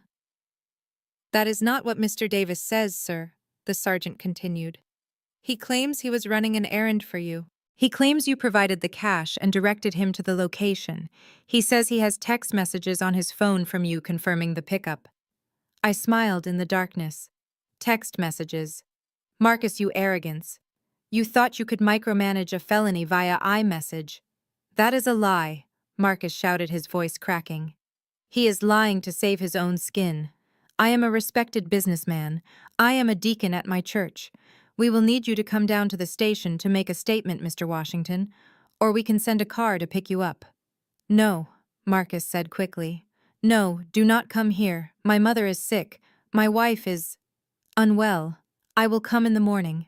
I will bring my lawyer." "You do that," the sergeant said. "Do not leave town, Mr. Washington. We will be in touch." The line clicked dead. I hung up the extension gently. I could hear Marcus downstairs. He was trashing the study. I heard glass breaking. I heard him screaming into a pillow or his hands trying to muffle the sound of his world collapsing. He was cornered. Plan A had failed. Plan B had just blown up in his face and implicated him in a major drug crime. He had no leverage left. He had no moves. Except one. The church. He was going to double down. He had to. The ceremony tomorrow was his last stand. If he could get me to sign the papers publicly, if he could get the congregation on his side, he might be able to use the money to pay off the police or hire a dream team of defense attorneys. He needed that signature more than he needed oxygen. He would be desperate tomorrow. He would be dangerous. But he would also be careless. I went to the mirror and looked at myself. I looked tired, but my eyes were bright. I removed my makeup. I brushed my hair until it shone. Tomorrow I would wear white, the color of innocence, the color of sacrifice. I would look like an angel walking into the lion's den. Marcus did not come upstairs that night. He stayed in the study drinking and presumably shredding documents that I had already digitized. He did not know that the police report was already being typed up. He did not know that I had a copy of the dispatch log sent to my secure email by a contact in the precinct. I had the poisoning. I had the fraud. And now I had the drugs. I had the holy trinity of a life sentence. I crawled into bed. I needed sleep. I needed to be sharp. Tomorrow was Sunday, the Lord's Day. And I was going to bring the fire and brimstone. I closed my eyes, and for the first time in 5 years, I did not dream of numbers or spreadsheets. I dreamed of a gavel coming down. A sound like thunder. A sound like freedom. Ebenezer Baptist Church was not just a place of worship in Atlanta, it was a fortress of social standing. To be a member here was to tell the world you had arrived, and to be a deacon as Marcus's father was meant you were untouchable. The sanctuary was vast, a cavernous space filled with polished mahogany pews and stained glass that turned the humid Georgia sunlight into a kaleidoscope of red and gold. On this particular Sunday, every pew was full. The air conditioning was humming, but it could barely compete with the body heat of 600 people fanning themselves with church programs. They were not just here for the sermon. They were here for the show. I stood in the vestibule smoothing the skirt of my white dress. I had chosen it carefully. It was modest, high-necked, and long-sleeved, the kind of dress a penitent woman wears when she is seeking redemption. But it was also tailored to perfection, sharp and clean. It was not the dress of a victim. It was the dress of a warrior priestess. Marcus was already at the pulpit. He was wearing a white three-piece suit that cost more than the average annual income of the neighborhood outside. He looked like an angel or a televangelist selling miracle water. He was gripping the podium, his knuckles white. I knew why. He was terrified. Jerome was in jail singing to the police. The creditors were calling every hour. This service, this public signing, was his Hail Mary. He needed my assets to pay for his defense, and he needed the church's protection to keep his reputation from disintegrating before the indictment came down. To his right sat Beatrice. She was in a wheelchair, a prop she did not need but used with expert precision. She was wrapped in a shawl, looking frail and diminished, a shadow of the woman who had danced on a table 3 nights ago. She dabbed at her eyes with a lace handkerchief, playing the long-suffering mother to the hilt. Next to her was Chloe, looking pale and nervous. She caught my eye from across the room and gave a tiny, almost imperceptible nod. She had done her job. The trap was set. The organ music swelled a deep vibrato that shook the floorboards. It was time. The usher opened the double doors and I walked in. The sound of 600 heads turning was like a sudden gust of wind. The whispering started immediately, a low buzz that ran through the congregation. There she is. The crazy wife. The one who poisoned poor Beatrice. I kept my head high, my eyes fixed on the cross hanging above the choir loft. I walked down the center aisle, my heels clicking a steady rhythm on the carpet. Marcus saw me, and a look of profound relief washed over his face. He thought I had broken. He thought the threat of prison and the shame of the scandal had finally brought me to my knees. He smiled, a benevolent, forgiving smile that made my stomach turn. Brothers and sisters. Marcus boomed, his voice amplified by the state-of-the-art sound system. We gather here today not to judge, but to heal. The scripture tells us that love keeps no record of wrongs. It tells us that a family united in faith can weather any storm. He gestured to me as I reached the front of the church. My wife Simone has been through a dark valley. The enemy attacked her mind. The enemy tried to sow discord in our home, but today she stands before you ready to make things right, ready to recommit herself to this family and to the work of the Lord. Amens rippled through the crowd. It was a masterclass in manipulation. He was framing my surrender as a spiritual victory. I walked up the steps to the pulpit. Beatrice reached out a trembling hand as I passed. "Simone," she whispered loudly enough for the front row to hear. "I forgive you. I pray for you." I looked at her. I looked at the woman who had called me gutter trash, who had tried to steal my mind and my dignity. I smiled. "Thank you, Mother," I said, my voice sweet as poisoned honey. "Your prayers have been answered." I took my place next to Marcus. He put an arm around my shoulder, pulling me close. I could smell his cologne and the underlying scent of fear sweat. He leaned in, his lips brushing my ear. "Just sign the papers and smile," he hissed. "Do not try anything. Jerome is in a cell, but I still have friends on the outside." I pulled away gently, turning to face the congregation. I looked out at the sea of faces, the doctors, the lawyers, the business owners, the people who had snubbed me for 5 years because I didn't have the right pedigree. They were looking at me with pity now. Poor Simone. She finally cracked.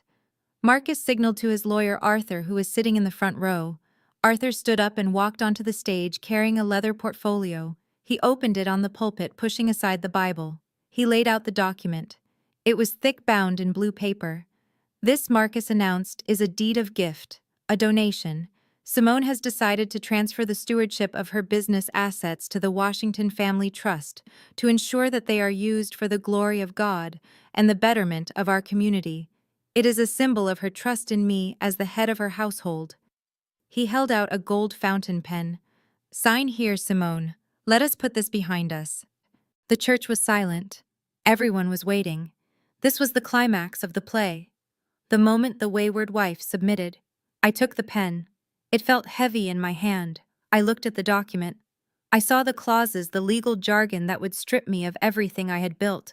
I looked at Marcus. He was practically vibrating with anticipation. He was already spending the money in his head. I looked at the microphone. I stepped forward, leaving the papers on the podium. I tapped the mic. It thumped, echoing through the hall. Marcus frowned.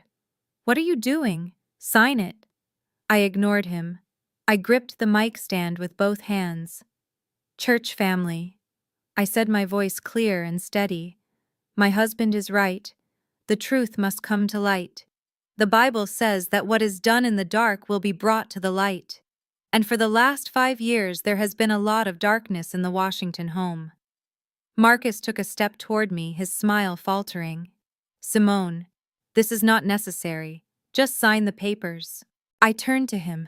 "Oh, but it is necessary, Marcus. You wanted a testimony. You wanted the congregation to understand the depth of my repentance. I think they need to understand the full context first." I reached into my pocket and pulled out a small remote control. It was the remote for the church's multimedia system. I had donated the system 2 years ago. I knew exactly how it worked. And thanks to my assistant, who was currently in the tech booth, I knew exactly what was queued up. Before I signed my life away, I said to the crowd, "I want us all to reflect on the love that brought us here. I want to share a special moment from our anniversary dinner. A moment that shows the true nature of my husband's heart." Marcus froze. He looked at the remote in my hand. He looked at the massive LED screen behind the choir loft. A flicker of doubt crossed his eyes. He did not know about the camera footage. He thought the restaurant incident was just hearsay and memory. "Simone, give me the remote," he said, his voice low and dangerous. I smiled. "Watch the screen, Marcus. It is your finest hour." I pressed the button. The giant screen flickered to life. The image was crystal clear, high-definition footage from the security camera I had subpoenaed and enhanced. It showed the private dining room at Bacchanalia. It showed the table, the flowers, the crystal glasses. The congregation gasped. They recognized the setting. They recognized the people. The video zoomed in. It showed me leaving the table. It showed Beatrice preening in her mirror. It showed Chloe texting. And then it showed Marcus. The silence in the church was absolute. You could hear a pin drop. You could hear Marcus's breathing hitch. On the screen, Marcus looked around furtively. His face was twisted in a sneer of contempt. He reached into his pocket. He pulled out the white packet. "No," Marcus whispered. "No." The video showed him pouring the powder into my glass. It showed him stirring it with his finger. It showed him wiping his hand. It showed the cold, dead look in his eyes as he prepared to drug his wife. A collective intake of breath swept through the room. Someone in the back row screamed. "That is not what it looks like," Marcus shouted, grabbing for the mic. It was sugar. It was sweetener. She likes her champagne sweet." I pressed the button again. The video cut to the next clip. It was the footage from the restaurant chaos. It showed Beatrice on the table kicking the duck. It showed her screaming about spiders. It showed her attacking Chloe. But the audio was the real killer. I had synced the audio from my phone recording to the video. "I know you and Marcus were sleeping together before you married his brother." Beatrice's voice shrieked from the massive speakers filling the sanctuary. "I know you still do it. In my house." The church erupted. It was pandemonium. People were standing up, pointing, shouting. The deacons in the front row looked like they were having heart attacks. Chloe's husband, Marcus's brother, stood up from his pew, his face a mask of horror. He looked at Chloe, who was shrinking into herself, trying to disappear. "Turn it off," Marcus screamed, lunging for me. "You crazy bitch, turn it off." I sidestepped him. I was faster. I was fueled by 5 years of rage. I pressed the button a third time. Now the screen showed documents, bank statements, large, bold numbers. "This is the Washington Family Charity Fund," I said, my voice cutting through the noise. "The fund you all donate to. The fund that is supposed to feed the hungry and house the homeless." The screen scrolled. It showed transfers. $5,000 to Gucci, $10,000 to the Four Seasons, $20,000 to Dr. Stein Plastic Surgery. "And this," I said, pointing at the screen, "is where your tithes went. They did not go to the poor. They went to Chloe's nose job. They went to Marcus's gambling debts. They went to maintaining the illusion that these people are better than you." Marcus stopped lunging. He looked at the screen. He looked at his father, the head deacon, who was standing in the aisle clutching his chest. He looked at the congregation, which had turned into a mob. "You stole from the church," a woman shouted from the balcony. "You stole from God." Marcus looked at me. He was broken. The arrogance was gone. There was only naked terror. "You ruined me," he whispered. I leaned into the mic one last time. "No, Marcus, you ruined yourself. I just turned on the lights." I looked down at Beatrice. She was not faking it anymore. She was gasping for air, her hand clutching her chest, her eyes wide with the realization that her social reign was over. She had been exposed as a fraud, a mother who raised a thief and an adulterer. I dropped the remote on the podium. It landed with a finality that echoed like a gavel. "I am not signing anything," I said. "But I do have something for you." I reached into my purse and pulled out a manila envelope. I tossed it onto the pulpit. "Those are the divorce papers and the eviction notice. Get out of my house." I walked down the steps of the pulpit. The crowd parted for me like the Red Sea. They were not looking at me with pity anymore. They were looking at me with fear and respect. I walked down the aisle, my head high. I did not look back at the chaos on the stage. I did not look back at the husband who was trying to explain himself to a crowd that wanted his blood. I did not look back at the mother-in-law who was slumped in her wheelchair, defeated. I walked out the double doors into the bright sunlight. The air was fresh. The birds were singing. Sirens were wailing in the distance, getting closer. I stopped on the church steps and took a deep breath. It was over. The poison was out. The truth was told. I saw a police cruiser turn the corner, lights flashing. They were coming for Marcus. Jerome had talked. The video had played. The evidence was overwhelming. I walked to my car. I got in and locked the doors. I watched as the police ran up the steps of the church. I watched as they entered the sanctuary to arrest my husband on the altar of his own vanity. I started the engine. I put the car in drive. I had a flight to catch. Paris was calling, and for the first time in my life, I was going to answer. The giant LED screen behind the choir loft flickered to life. It was usually reserved for displaying hymn lyrics or announcements about the upcoming potluck. But today it was broadcasting high-definition cinema verite. The image was crisp and bright, illuminating the darkened sanctuary with a cold blue light. It showed the interior of the private dining room at Bacchanalia. The camera angle was high and wide, capturing the entire table. The congregation let out a collective gasp. They recognized the setting. They recognized the people. There was Beatrice adjusting her pearls. There was Chloe texting under the table. And there was Marcus. I stood at the pulpit watching the screen but also watching the audience.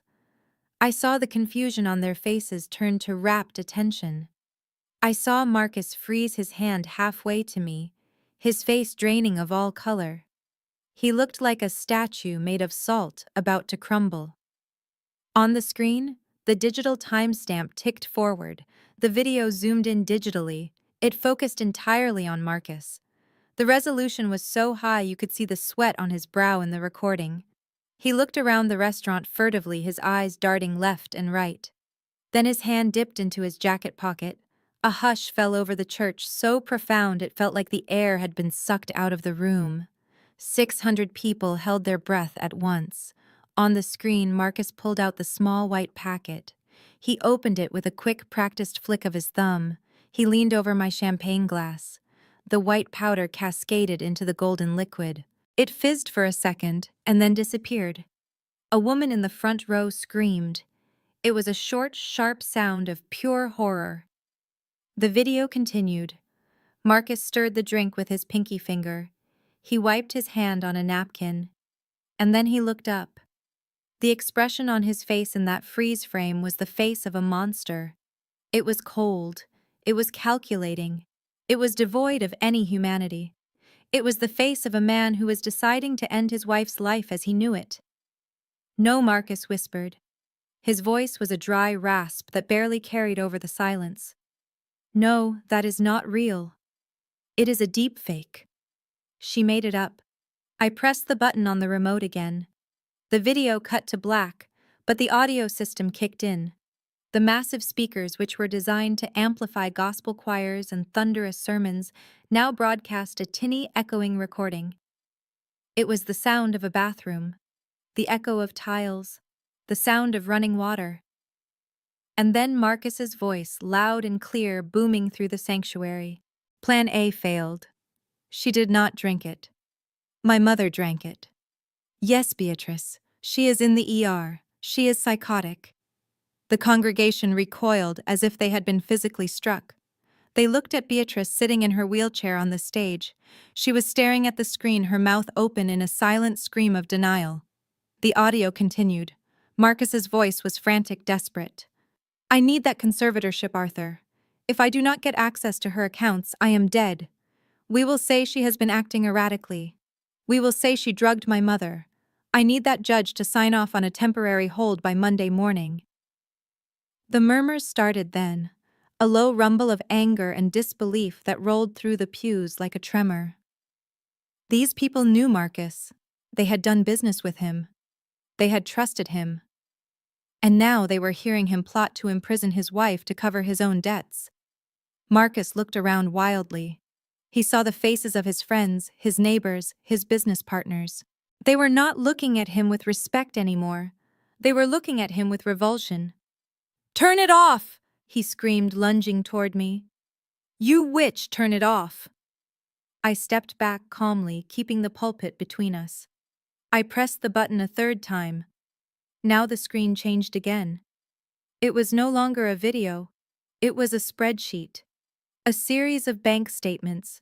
The font was large and bold, At the top of the document was the logo of the Ebenezer Baptist Church Charity Fund. The rumble in the congregation turned into a roar. This was their money.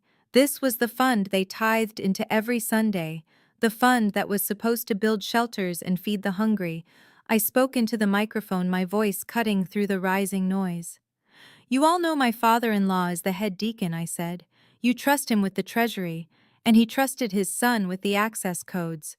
Marcus told you he was investing the surplus funds in low-risk bonds. He told you he was growing the kingdom's wealth." I pointed at the screen. The document scrolled. It showed a series of wire transfers. The dates corresponded to the last 2 years. The amounts were staggering. Transfer to Apex Coin Cayman Islands, $50,000. Transfer to MGM Grand Las Vegas, $25,000. Transfer to C. Miller Consulting, $5,000. Transfer to Dr. Stein Plastic Surgery, Buckhead, $20,000. The total amount at the bottom of the screen was highlighted in red. $500,000. $500,000 stolen from the church. Stolen from God. The sanctuary exploded. It was pandemonium. People were standing on the pews shouting. A man in the balcony threw his hymnal at the stage. It landed with a thud near Marcus's feet. "You thief," someone screamed. "You stole from the poor." Chloe's husband stood up in the third row. He was staring at the screen, staring at the line item for C. Miller Consulting. He looked at Chloe, who was shrinking into her seat, trying to make herself invisible. "Plastic surgery!" he shouted, his voice cracking. "You told me your parents paid for that. You told me it was an inheritance." Chloe burst into tears, burying her face in her hands. The circle of people around her widened, pulling away as if she were contagious. Marcus stood center stage, surrounded by the wreckage of his life. He looked at the screen where his crimes were listed in black and white. He looked at the congregation, which had turned into a mob. He looked at his father, the head deacon, who was clutching his chest in the front row, his face gray with shock and shame. And then he looked at his mother. Beatrice was staring at the screen. She was staring at the line items. She saw the money that should have gone to her status, to her legacy, squandered on gambling and her daughter-in-law's nose job.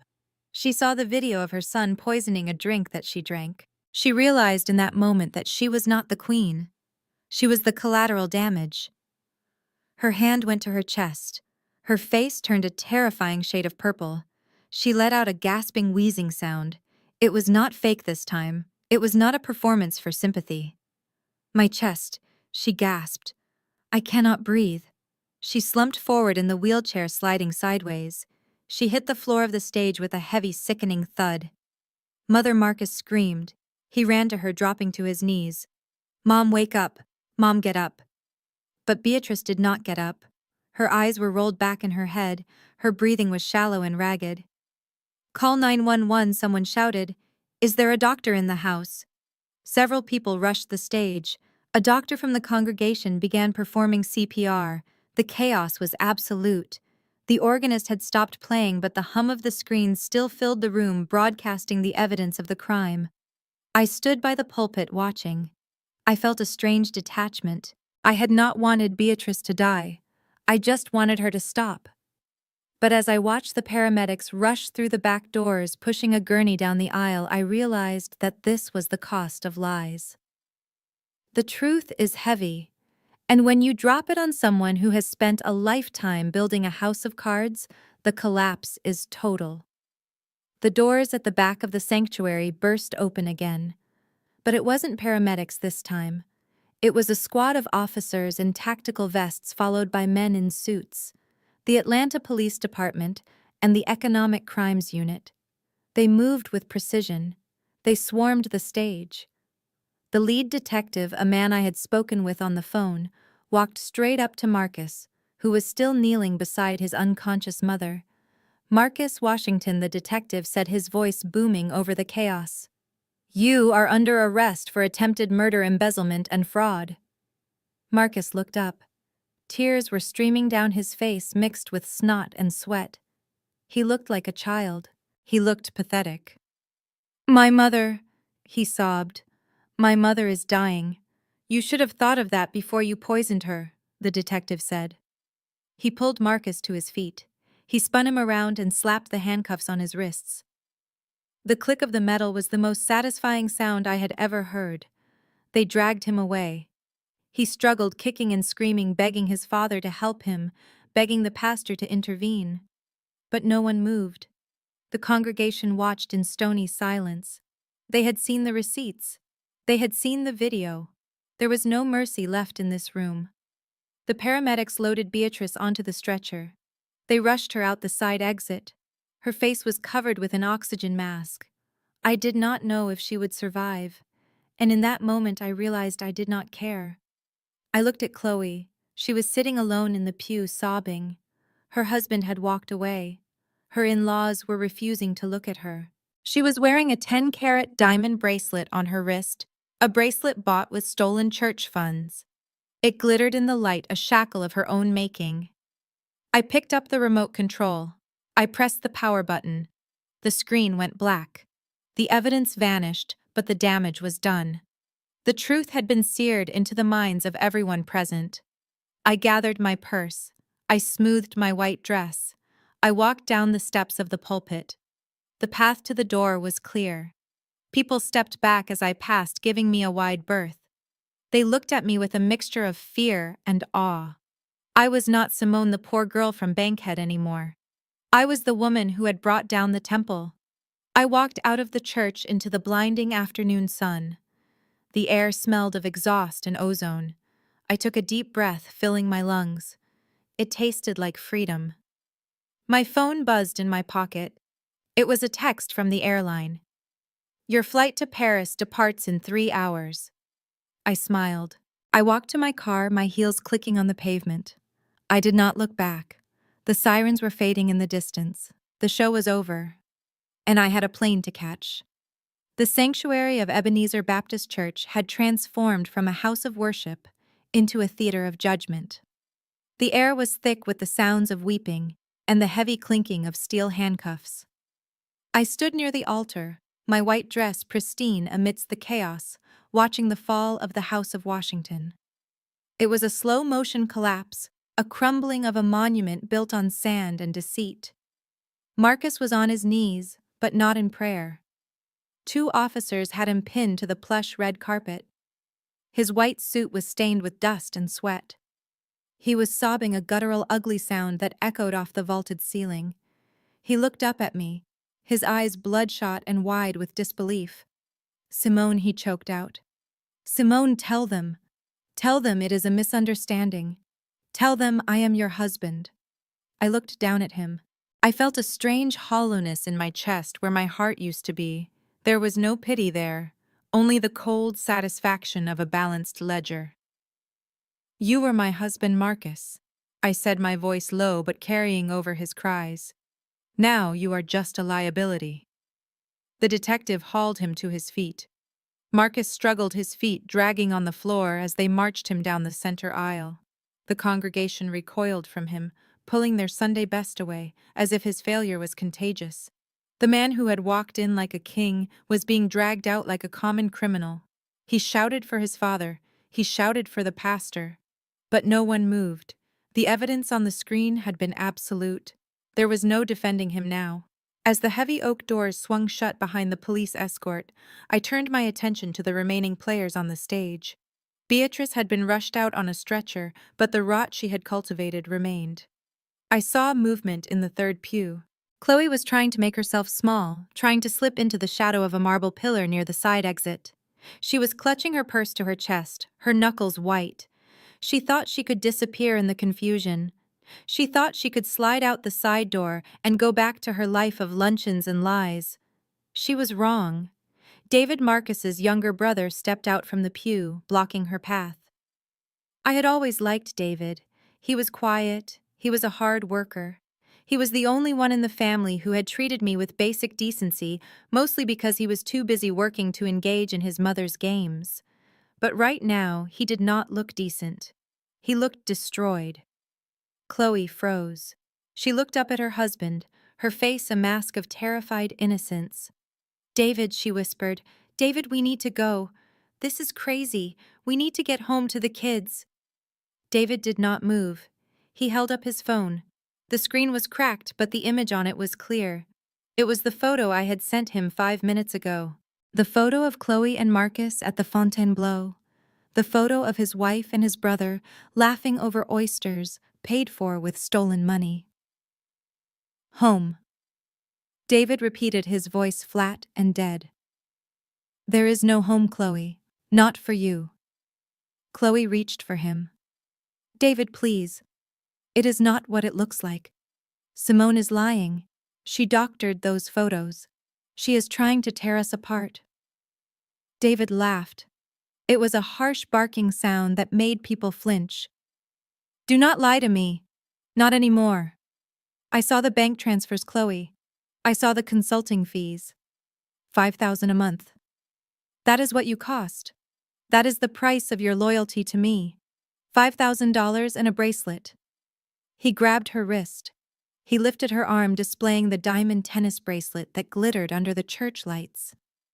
It was the bracelet I had given her. The bracelet Marcus had bought with the money meant for the poor. Take it off, David said. Chloe pulled back. No, it is mine. Take it off. David roared, his voice breaking. She knew I could put her in a cell next to Marcus if I chose. She turned and ran. She ran down the side aisle, her heels clattering on the stone floor.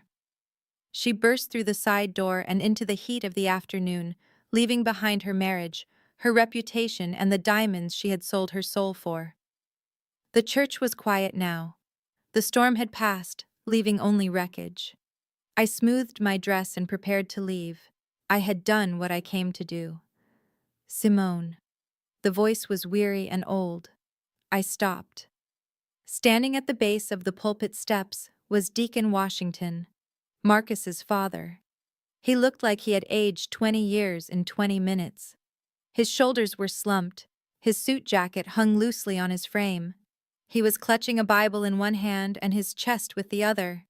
He was a proud man, a man who had built this church, who had built a legacy, and he had just watched his son burn it all down. I waited. I owed him nothing, but I would hear him out. Simone, he said, his voice trembling. And I did not know. I looked at him. I believed him. He was a man who preferred not to know things. He preferred to let Beatrice run the house and Marcus run the business, while he shook hands and prayed over babies. His ignorance was his shield. But ignorance is not innocence. You should have known, Deacon, I said softly. You were the treasurer. You gave him the codes. You looked the other way when the numbers did not add up because it was easier than confronting your son. He hung his head. I trusted him.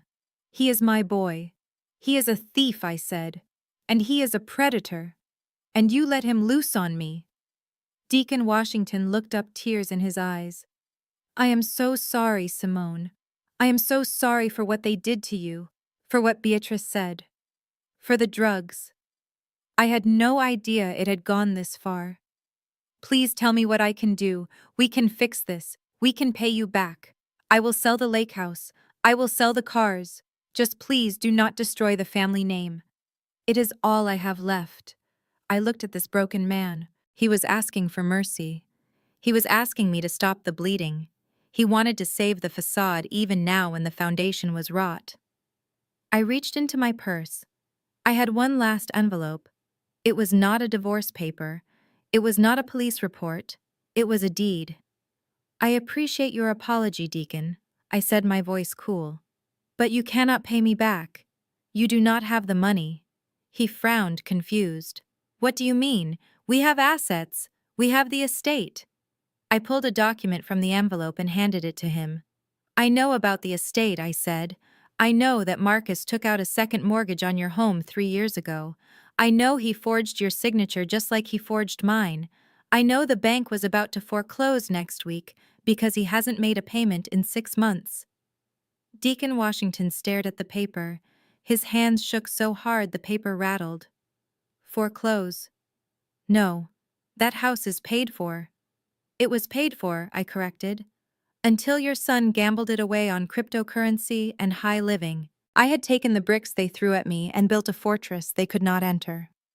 I checked my phone. I had a notification from my bank. The transfer was complete. The insurance policy had been canceled and the cash value deposited. The sale of the debt was finalized. I was free. And they were destitute. I got into my car and adjusted the mirror. I looked at my reflection. I did not see a victim. I saw a CEO. I saw a survivor. I started the engine. I had a plane to catch. Paris was waiting. And I intended to drink champagne from my own glass. The Fulton County Jail smelled of industrial bleach and the sour sweat of men who knew they had reached the end of the line. I sat in the visitation room on a metal stool bolted to the floor. The air conditioning was broken and the air was thick and humid. I checked my reflection in the plexiglass divider. My makeup was flawless. My hair was perfect. I looked like a woman who had just won the lottery because, in a way, I had. The heavy steel door on the other side of the glass buzzed and clicked open. A guard led Marcus into the room. He was wearing an orange jumpsuit that was 2 sizes too big. His head was shaved. The expensive haircut and the tailored suits were gone, replaced by the uniform of the state. He looked smaller. He looked like a man who had been deflated. He sat down and picked up the phone receiver. His hands were shaking. I picked up mine. "Simone," he said, his voice cracking. "You came. I knew you would come. You have to get me out of here. The lawyer says the bail is set at $2 million. You have the money. You can pay it." I looked at him. I looked at the man who had tried to drug me into submission. I looked at the man who had stolen from the church and from me. "I do not have the money, Marcus," I said calmly. "I sold the firm yesterday. The assets are in a trust now, a trust you cannot touch. And even if I did have the money, I would not spend a dime of it on you." He started to cry. I leaned forward too. My face was inches from his, separated only by the scratched plastic. "Do not worry, Marcus," I said, my voice soft and cold. "You are not going to die. I made sure of it." He looked up, hope flickering in his eyes. "What do you mean?" "I canceled the life insurance policy," I said.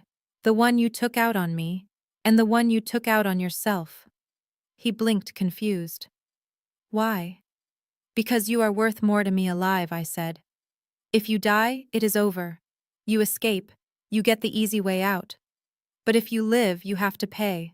You have to sit in a cell for 20 years and think about every dollar you stole. You have to work in the prison laundry for 12 cents an hour and send me restitution checks for the rest of your natural life." I smiled. "I want you to live a long time, Marcus. I want you to live until you are very old. I want you to remember every champagne toast. I want you to remember the taste of the good life you threw away. I want you to rot slowly." His face crumbled. Beatrice was sitting in a wheelchair by the window, staring out at a brick wall. She looked frail. The stroke she suffered at the church had left her left side weak. Her face drooped slightly. She was wearing a faded hospital gown. Her pearls were gone. Her Chanel suit was gone. She looked like exactly what she was. An old woman with nothing left. I walked in. She turned her head slowly. When she saw me, her eyes widened. For a moment, I saw a flash of the old fire, the old arrogance, but it faded quickly, replaced by fear. "Simone," she rasped. Her voice was slurred. "Hello, Mother," I said. "I brought you something." I placed a small bag of toiletries on the bed. Cheap soap, toothpaste, the basics. It was charity, and it burned her more than cruelty ever could. "Why are you here?" she asked. "To gloat?" "No," I said. "I came to see if you were comfortable." She let out a bitter laugh that turned into a cough. "Comfortable? Look at this place. It is a rat hole. Get me out of here, Simone." There was a plastic pitcher of lukewarm water and a small carton of orange juice. I picked up the orange juice. I shook it. I peeled back the foil tab. I poured the bright yellow liquid into a plastic cup. The color was vibrant against the gray of the room. I held the cup out to her. Her hand reached for it, trembling. Her fingers were knobby and arthritic. She grabbed the cup. She lifted it to her lips. She was desperate for it. Then I spoke. "Drink it, mother," I said, my voice smooth and pleasant. "It is just juice, I promise." She froze. The cup hovered an inch from her mouth. She looked at the juice. Then she looked at me. I leaned in closer. My eyes locked onto hers. "I swear there is nothing in it," I whispered. "Unless, maybe you want to switch cups with me, like at the restaurant. Remember?" Her eyes went wide with terror. The memory of the scopolamine, the hallucinations, the spiders, the loss of control, it all came rushing back. She saw the devil in my eyes. "Oh, wait! She is living in a motel in Alabama." I walked out of the room. I walked down the hallway, past the nurse's station, past the apathy and the decay. I walked out into the parking lot. The sun was setting. The sky was a brilliant streak of purple and orange. It reminded me of the painting Marcus had bought me on our first date. The painting I had burned in the fireplace before I sold the house. I got into my car. I checked my phone. My flight to Paris left in 4 hours. First class. One way. I started the engine. I felt light. I felt clean. The debt was paid. The ledger was closed. I drove away from the nursing home, leaving the past in the rearview mirror. I did not feel guilty. I did not feel sad. I felt like a woman who had walked through fire and come out the other side not as ash, but as gold. I turned onto the highway and pressed the accelerator. The future was waiting, and it tasted like champagne, pure, cold, and safe. I stripped the name Washington from everything. I went back to my maiden name. I went back to being Simone Davis. It felt like putting on a comfortable pair of jeans after wearing a corset for 5 years. I could breathe again. But I did not just keep the money. Money without purpose is just paper. I wanted to make sure that the fortune Marcus had tried to steal did something good. I wanted to balance the cosmic ledger. Beatrice had spent her life looking down on girls from my neighborhood. She had spent her life trying to keep people like me out of her world. So I decided to build a door that she could never close. I established the Simone Davis Scholarship for Future Leaders. It was fully endowed. It would pay for 4 years of university tuition for girls from Bankhead. Girls who were smart and hungry and tired of being told they did not belong. I went to the high school myself to announce it. I stood in the auditorium where I used to sit and dream of escaping. He had been assigned to the kitchen crew washing dishes for 12 hours a day. It seemed fitting. He was finally learning the value of hard work. Beatrice was still in the state facility.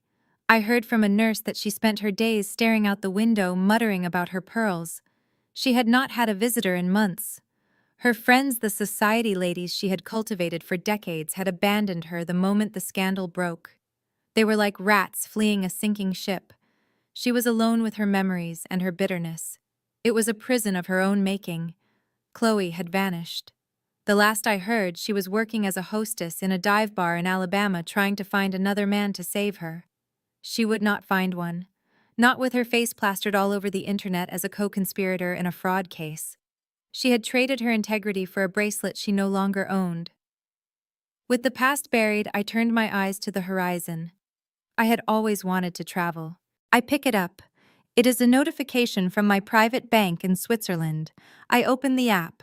The interface is clean and simple. Transaction complete. Sale of MW Holdings assets finalized. Insurance cash value deposited. Judgment restitution received. I look at the balance. The numbers are crisp and black against the white screen.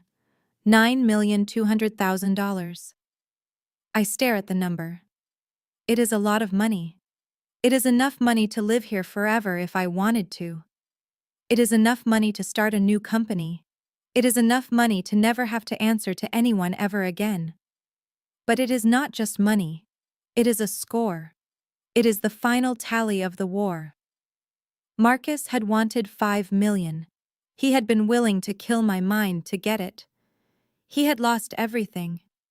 And I had walked away with nearly double what he had coveted. I put the phone down. I look out at the horizon where the sun is beginning to dip into the water, painting the sky in shades of violet and gold. It reminds me of the bruises on my heart when I first found out the truth. But those bruises have healed. Now they are just scars, and scars are just proof that you survived. I think about the night at the restaurant. I think about the moment I saw him pour the powder. I think about the split-second decision to switch the glasses. It was a reflex. It was instinct. But it was also something else. It was an understanding of who I am and who they are. They looked at me and they saw a victim. They saw a woman from the wrong side of the tracks who should be grateful just to be at the table. They thought I was desperate for their approval. They thought I would do anything to keep the name Washington. They thought I was a sheep that could be sheared and slaughtered without a fight. They thought I was soft. They thought I was stupid. They forgot where I came from. They forgot that you do not get out of poverty by being soft. You get out by being observant. You get out by being faster and smarter than the things that want to eat you. They thought I was the lamb in the den of wolves. They thought they could surround me and devour me at their leisure. They forgot the most important rule of nature. A lamb does not drink with the devil. A lamb runs. But I did not run. I stayed. I sat at their table. I ate their food. I smiled at their insults. And when they tried to bite, I showed them that I was not a lamb at all. I was the lion they never saw coming. I pick up my glass of tea. I raise it to the setting sun. To the future I whisper. I drink. It is cool and sweet and safe. The sun disappears below the water. The stars begin to come out one by one. I am alone in the middle of the ocean. But I am not lonely. I am full. I am whole. And I am rich. I close my eyes and listen to the ocean. It sounds like applause. This story teaches us that our true worth is never defined by the approval of those who seek to diminish us. Simone's journey reveals that silence isn't weakness. Often, it is a strategic pause to gather the strength and evidence needed for justice. We learn that family must be built on respect, not just bloodlines. When toxic dynamics threaten our survival, the most powerful move is to protect ourselves unapologetically through financial independence and ironclad boundaries. Ultimately, we must be our own saviors, possessing the courage to walk away from tables where love is no longer served. Looking back on everything that happened, I realize my greatest mistake wasn't trusting the wrong people. It was staying silent for too long when the warning signs were already there. I kept telling myself to be patient, to endure, to keep the peace, until that silence nearly cost me my life and my dignity. If there's one piece of advice I can give you, it's this. Never ignore your instincts and never sacrifice your safety just to hold on to a relationship that is already broken. The lesson I learned is simple but painful. Real love never requires fear, and true family never demands that you disappear so others can shine. When I had no one left to lean on, I found the strength to stand on my own and place my faith in God, trusting that justice still exists even when it arrives late. God gave me the clarity to observe the wisdom to choose and the courage to stop seeing myself as a victim. And when everything finally collapsed, I understood that God didn't take anything away from me. He only removed me from a place where I no longer belonged. If you're still here, I'd love for you to leave a comment and share your thoughts. If this story resonated with you, please consider sharing it with someone who might need it. And don't forget to subscribe and turn on the notification bell so you don't miss future stories. Thank you so much for staying with me until the end. And please note, the next story includes some fictional elements created for educational and storytelling purposes. If this isn't something you'd like to continue watching, you're always free to stop here and choose content that feels right for you.